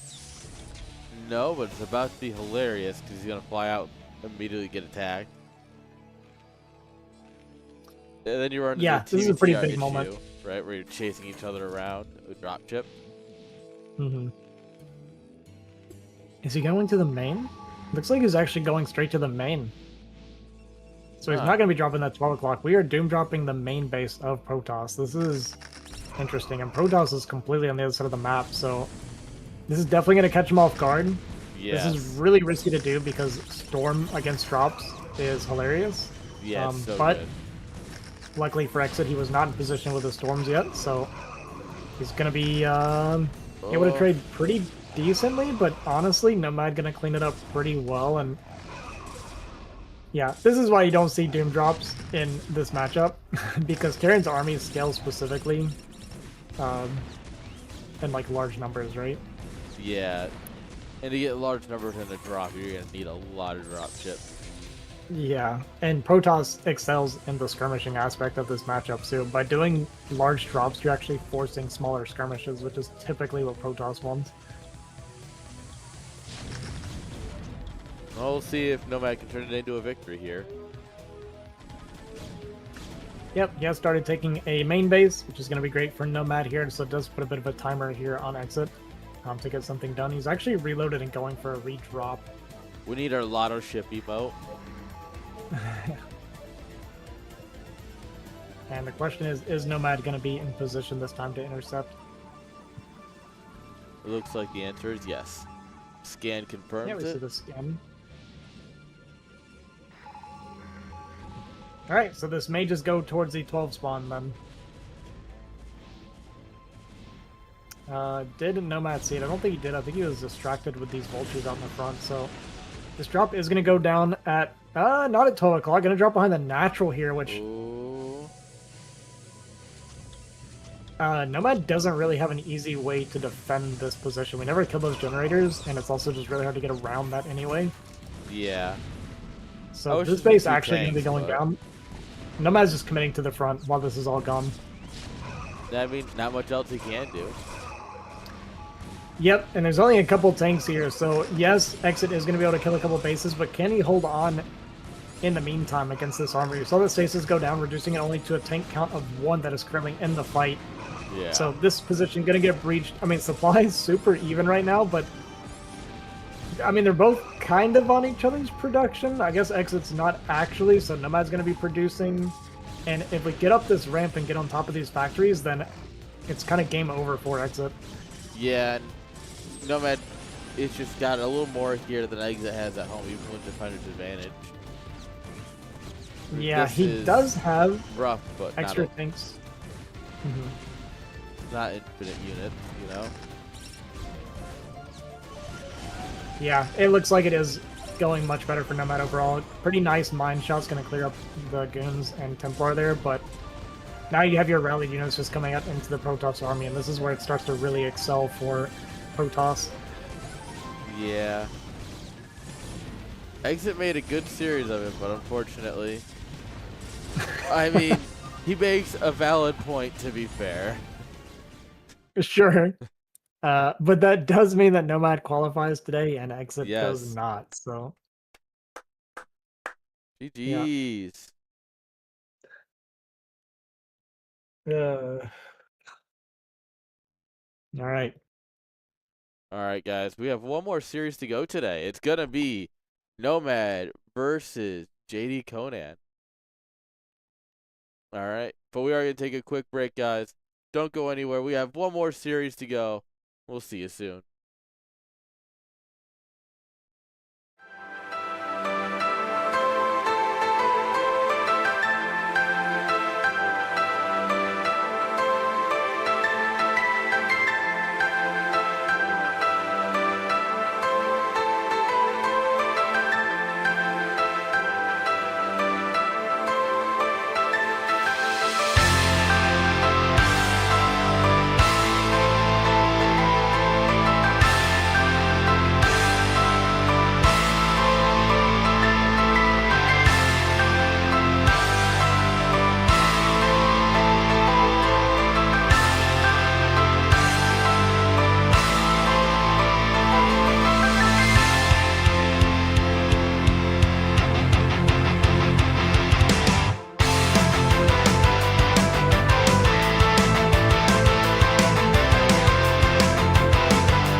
Got one more series to go, guys. Thank you all for sticking around. We're crushing it today. We got some incredible StarCraft, some fun memes, and yeah, Yeah. overall a good qualifier. Yeah, pretty happy with it. The Nomad Exit series completely delivered. It was everything that you could have hoped for, and then some extra even on the side there. So Yeah. pretty happy with that. Also nice to see Nomad take down Exit in both series. So pretty good for him, meaning he does qualify, and he's going to be playing against JD Conan in the final match here for a few extra bucks, like you said. Yep. And right now we're just waiting on JD. Then we can get right on into it. Very good. Uh, obviously, JD Conan is going to be pretty favored here. The guy is an absolute monster. Um, Nomad, his PVZ is interesting, to say the least. Yeah.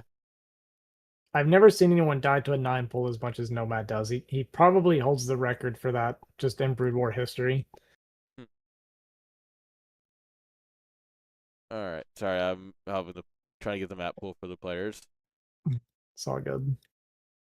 My brain is in single-threaded mode right now. It's all good.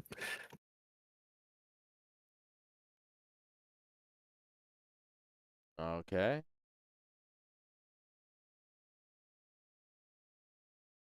Looks like they're ready to go. Good deal. Three.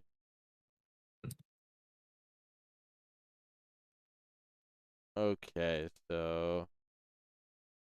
Oh, by the way, yeah, this hasn't come up because we haven't actually cast an upper bracket match, or a finals match. The upper bracket winner starts 1-0. Oh, okay. Did not realize that. Yeah. We updated it because it was something that was widely asked about last time. Yeah. I mean, it makes sense. A lot of tournaments do typically do it that way if you have a loser's bracket. So, Yeah. I mean, it's what makes sense. It's just like, oh, it's a yeah. best of 3. How practical is it? But people still want that Yeah. advantage. All right, you can have it. Yeah, that's kind of the only thing is usually it's a best of 5, right? When you're having the starting +1. Um, Yeah. but even like ASL, um, like they had those what is it, the like open tournaments or whatever that they did to start here, and they weren't coming in with an advantage in their best of 3. So Yeah.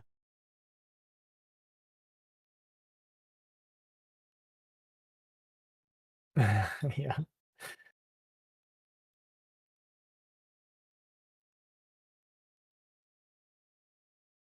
it's tough because I know what it's like being an organizer as well now, and you're gonna have people complaining no matter what you do. Yeah, it's true. No matter what, Yeah, players always there's always something for the players to talk about. sure. But you know what? I'm sure we're still gonna get some good StarCraft, and well, we've gotten plenty of good StarCraft, so can't exactly be upset Yeah. with today. Oh, absolutely not. I feel like as far as qualifiers go, this has been actually quite nice. We've had really good games pretty much all around, and pretty good fun with it too. So Until tomorrow when we get your games that are, of course, perfection. yeah, totally they will be.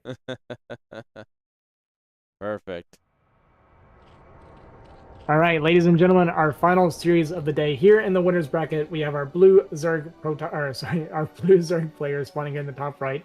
JD Conan currently starting off 1-0 as he won the winners bracket. And his opponent coming out of the losers bracket, we have our red Protoss player here in the top left, Nomad. Our blue Zerg Protoss. He's just Yeah, got all well, the you know. advantages.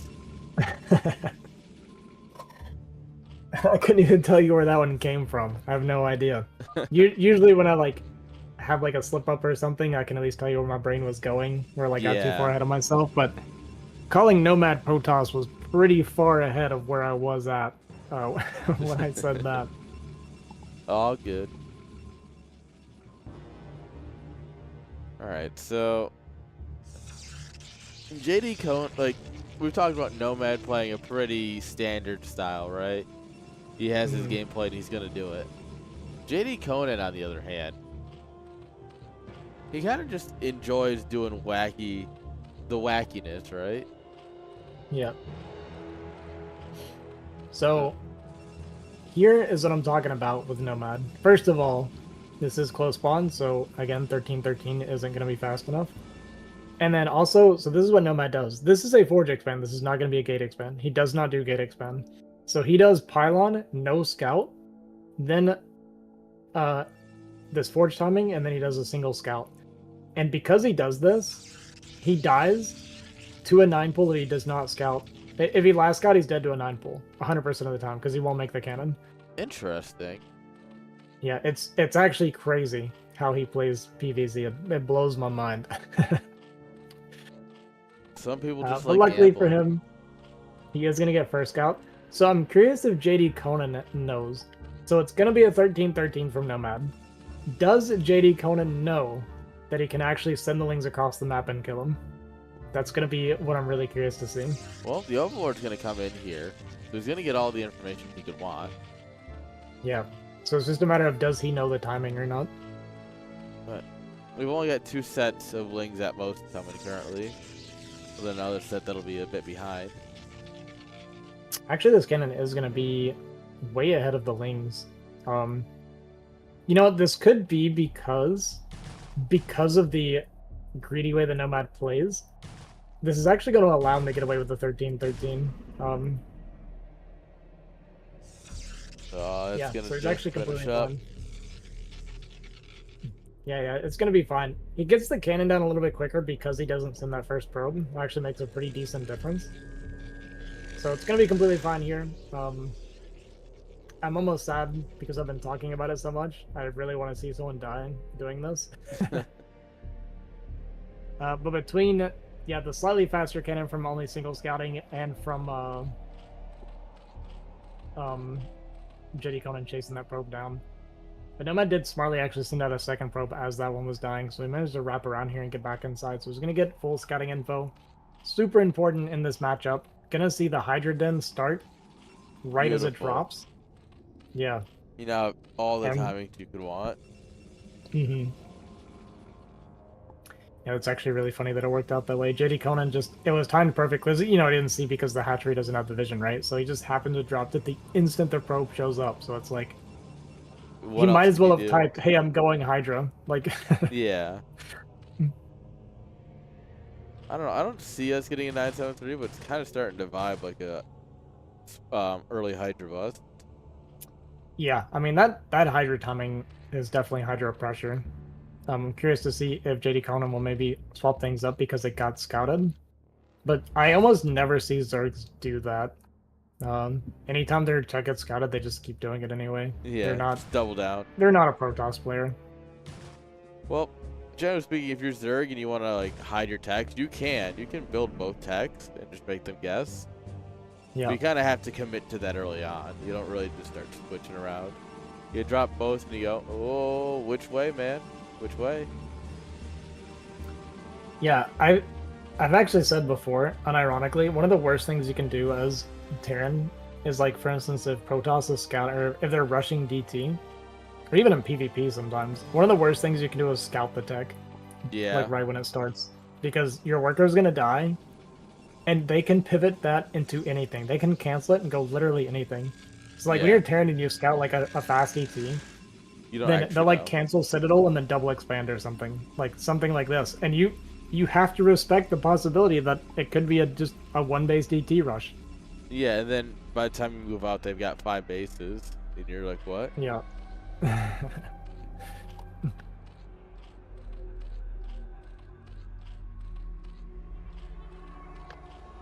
Alright, well, we can see a lot of droning so far here from JD Conan. The Hydras should be starting now. They are hatching, so... Yeah. Unless, of course, what we were saying is that he built the Hydra Den and then it's going to just drone up. Because we've forced out 5 cannons now. Yeah. And see, this is what I mean, right? Imagine he just didn't make any Hydras. Imagine these were all drones and he just had like 6 Lings or something. Yeah. Right? Like, Nomad's blind making all these cannons and they would have been completely worthless. And what did you do, right? You built a Hydra Den, and look how much damage that would have been. Yeah. Yo, Dada. Dada. Thank you for the subbies.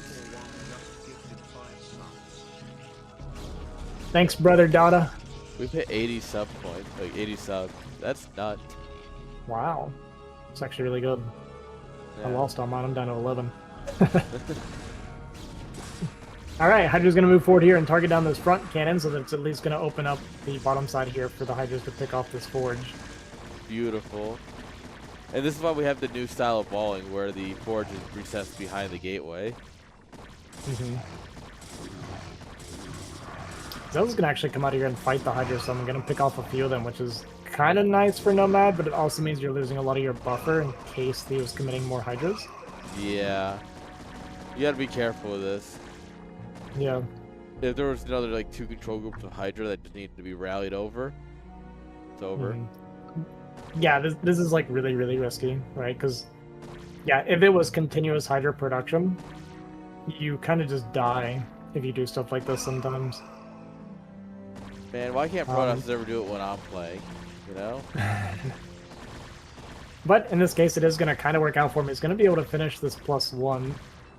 He also got really fast legs. Like, really, really fast legs. Yeah, they're done it by 7 minutes. Yeesh. Yeah, he had it even, I think, when he came out just a second ago, I believe. Or maybe it just now finished, but... yeah, still pretty quick. I mean, that is one plus side as well for Nomad. He did scout the Hydra Den early, so he just completely skipped Corsair. Yeah. I personally still kind of like going into the Corsair because it's great for scouting info, regardless of whether or not they go Spire. And just picking You can up maybe just Overlord delay it a little bit. map. Yeah, it's super annoying for Zerg to deal with. But gonna get in here and kill a couple drones, kill off this Hydra. And yeah, that's actually some decent damage for Nomad.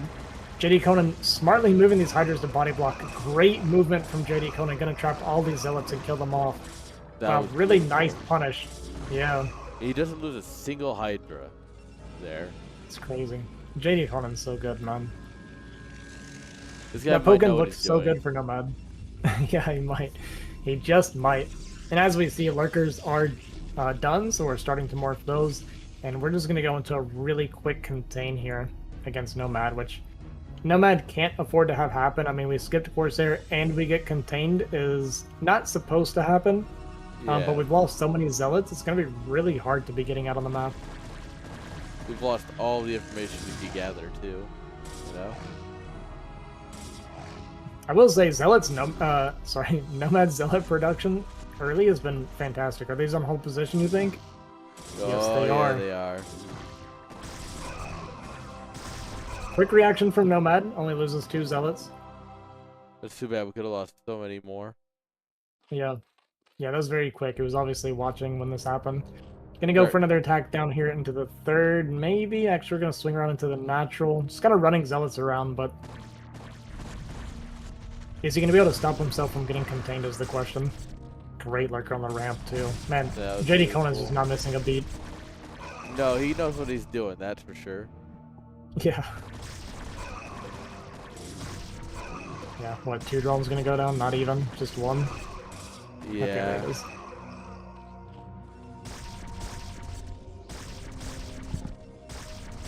Alright. Wow, wow, wow. Spines are just gonna rip right on through this board. Yeah, he's gonna get some goons and Templars out now, so we're gonna be collecting that energy. And has there been a Spire started for JD Conan, or is he just gonna be committing? Probably just keep committing to the Hydra Lurker. We're only on that 2 gas. Yeah, so there's not gonna be any Spire. Nope. Okay. I thought that was about to be one. As you said it, I'm like, Yeah, he does have that 3rd gas. On the mini-map, it looked to me like he didn't have it. My bad. My bad, my bad. Oh, all good. This is why we check things.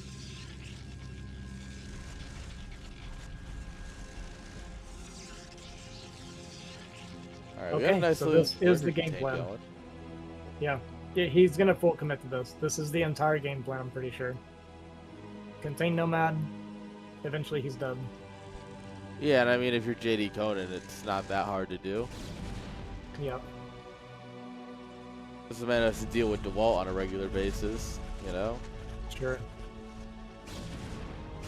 Yeah, no offense to Nomad, it's just the level of competition that JD plays against, just the level that he plays at in general is just extremely high. Yeah, absolutely. Alright. Alright, so we're going to see the Storms coming down. Actually goes for the Hydra. That was beautiful. Ooh. And see a Lurker. In But retaliation. it is a decent first Storm. Yeah. Or see Popping Observer, Observer's nice. A couple of these Lurkers are pretty far forward, and there's not much Hydra coverage yet. So he can actually, yeah, exactly. He can poke forward and pick a couple of these off with just the goons. And he's actually going to full commit to the bust now. Nice Storm on the Hydras and the Lurker there, but the Observer's a little bit out of range. Yeah, Observer's hanging back because doesn't want to get sniped at the end, but that also means that we end up losing more units to the Lurkers. Yeah. Conan's supply is pretty high, and the army here is kind of small, so it tells me that he has an extremely high drone count, I do believe. Yeah. Oh, yeah, look at that. Oh, man. This guy's got more drones per mineral line than I build in a game. Yeah, he is super saturated on the mineral lines here, but it does mean that his army is not quite able to hold the choke here very well. Great storms from Nomad. Oh my god. Yo, Nomad's busting through. That was a fantastic trade from Nomad. Another great storm here, kind of in the middle of the pack there, so they have to run through it to get away. And man, that is everything Nomad could have possibly hoped for. Yeah, Nomad is definitely busting right here. And the Templar count's very high, okay? He did actually go and make an Archon because the energy getting a little bit low. A little bit of a whiff storm there. Got to be careful not to be throwing these storms away. Maybe getting a little bit excited because he knows how well that went for him. Yeah. But he has to be careful. Like, JD Conan's eco... Oh, did I just hear drops? I did. Yeah. I don't know So the scary part right now is that Conan's eco is insane, and I think we're going to be getting Lurker drops here at the natural. And this could easily swing the game back around in JD Conan's favor if we're not watching and react very, very quickly. And it looks like we don't notice, so... Yeah, this is a classic as well. The double Lurker drop on the mineral line. Such a pain for Protoss to deal with, so a lot of the probes go down. Oh, that's poor Overlord. Oh, bye, buddy. Okay. Does at least intercept the Overlord, but yeah, that eco damage is pretty painful. Mm-hmm.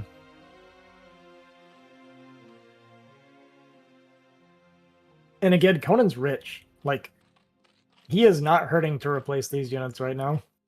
No, he just needs to macro up some Overlords and then just spend a lot of money. Yeah. Nomad is getting his third base up and running, which normally is kind of scary for later Zerg, but it is just going to be on that double gas deal since this is a mineral only, so it's not quite so scary. When you get that third gas, you can kind of mass Goon Templar. Yeah. And that's like the really, really hard part. 3 gas Templars just keep coming. Yep. Alright, catches Nomad at a bit of a... Sorry, go ahead.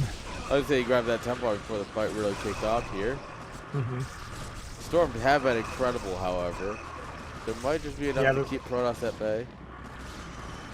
Yeah, the Storms have been fantastic. He was missing basically 2 more really good Storms, and that was the Templar that got picked off. And even though the game's been going really well for Nomad, it's just that Conan made so many drones before this Lurker contain that, like I said, like replacing this army is just not a problem for him. Yeah. He did the smart thing, which is the thing that no other Zerg does, that he goes in for contain with a great eco. He can actually macro out of it. Instead of getting stuck because you have no economy, they just broke out. It's like, Right.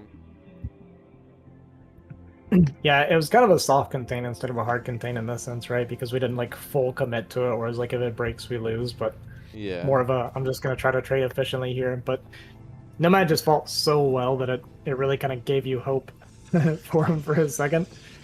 But this Lurker drop really kind of hurt him. And now we got this other drop that's swinging out to the left side here. And not sure if Nomad realized that he did see it, but I don't know that he saw it. You know what I mean? Yeah. I get what you mean.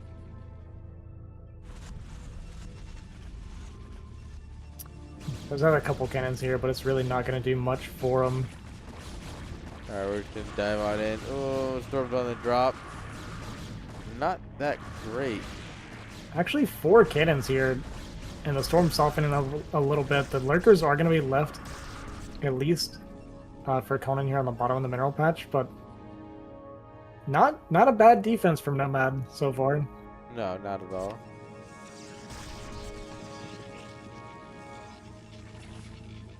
And now we load them up and leave. To the And next drop them here on the phase. high ground, maybe.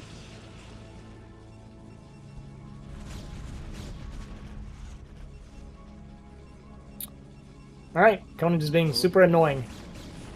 Yeah, he's just testing his multitasking, I think. Yeah, I don't know that those lurkers, I don't think they got many probes. He probably tried to target there before they died, but looks like Nomad is still doing fine. He is getting up to that decent death ball, but his supply is not really where it needs to be. A Templar also dies for free, and yeah, we have like no storm here, right? So Yeah. this Hydra Lurker army is just kind of gonna swallow this up. The Hydra's doing good, and then the Lurkers join the fray, and it's just over. Yeah. Yeah, the thing about the Goon Storm combo is that it really needs the Storm part. Like, Yeah. really badly.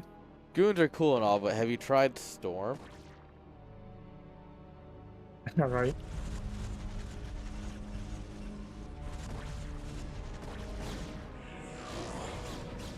Oh, another Templar. Oh, another one. Yeah, this is starting to get too much now. Just all these Templar going down without getting their storms off.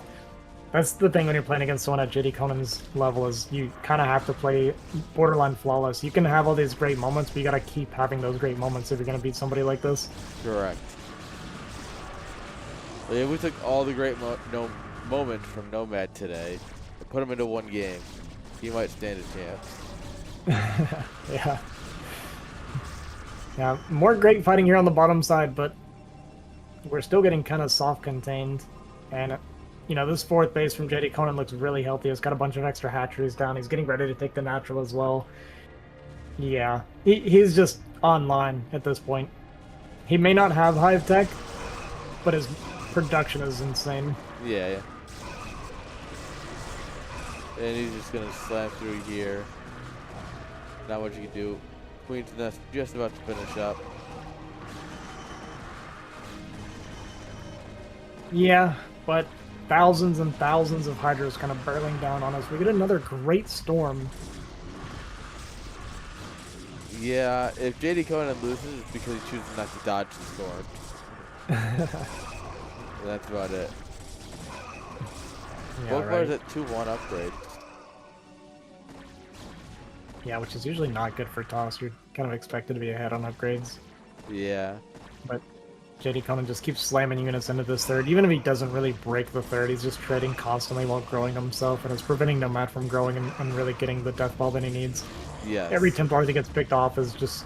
that's constant energy that's not being regenerated for more storms. It's more gas he has to spend too, right? Mm-hmm. And as we look, he's got a mineral only, and it shows at this point. And he's probably sitting here like, oh, I'm barely holding. What he doesn't understand is that JD has so much more of the map that really he's limited by how fast Hydras can flow across the map than anything. Yeah. At a game like that against Eon Zerg for, I guess it was BSL, where I was like, I thought I was like holding on pretty well, barely staying alive. And I was like, man, he like had to have been almost all in. And I look at the replay and he was just on 4 bases. So it's Yeah, like, he's oh, like, I was "Aw." never in this game. Yeah.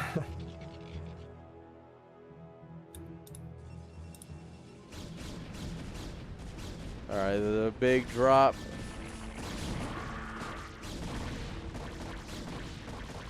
Yeah, drop here on the backside. I mean, there's no minerals here to kill, but it's just forcing more trades, I guess. Just Yeah. being annoying. Nomad is trying to secure that 9 o'clock. I like that he's just continuing to try to fight it out. You know, he's not just giving up and quitting, even though the game state's pretty terrible for him. Yeah. But he is going to be able to get this base kind of up and running. He's got Templar up here. He's getting some cannons that will give him access to a 3rd gas. And Conan is mining out on his 3 bases. Oh, It's still... no. Oh, Yeah, that was pretty brutal. Oh Yeah, it was no. not good. Oh, we missed our observer somehow. Alright, the pros just keep on mining. No problem. We're just doing our job. You told us to get resources, that's what we're doing. I don't get paid enough for this. And while JD Conan is about to run out of mining on these 3 bases, he's just done so much damage. Nomad also kind of running out of steam himself. Is continuing to hold on. Yeah. Probe count is kind of in the gutter though, unfortunately. Yeah, and at this point, we're down 60 supply against the Zerg. Yeah. There's only so much you can I do. I want to caster hype it, but I don't think I can. No, I think the best We're we can move do is commanding enjoy the Hydras then. show. You said he likes to goof around. This looks a little bit troll, just move commanding a bunch of Yeah. Hydras into his base. GG is called. You know that Yeah, JD Conan will GG. take it. All right. GG's. So JD Conan gonna take first place in that bracket. Not surprising to anybody, but Yeah, yeah, really enjoyed the basically. Exit Nomad series for sure out of that group. All right, let's get some scores in here.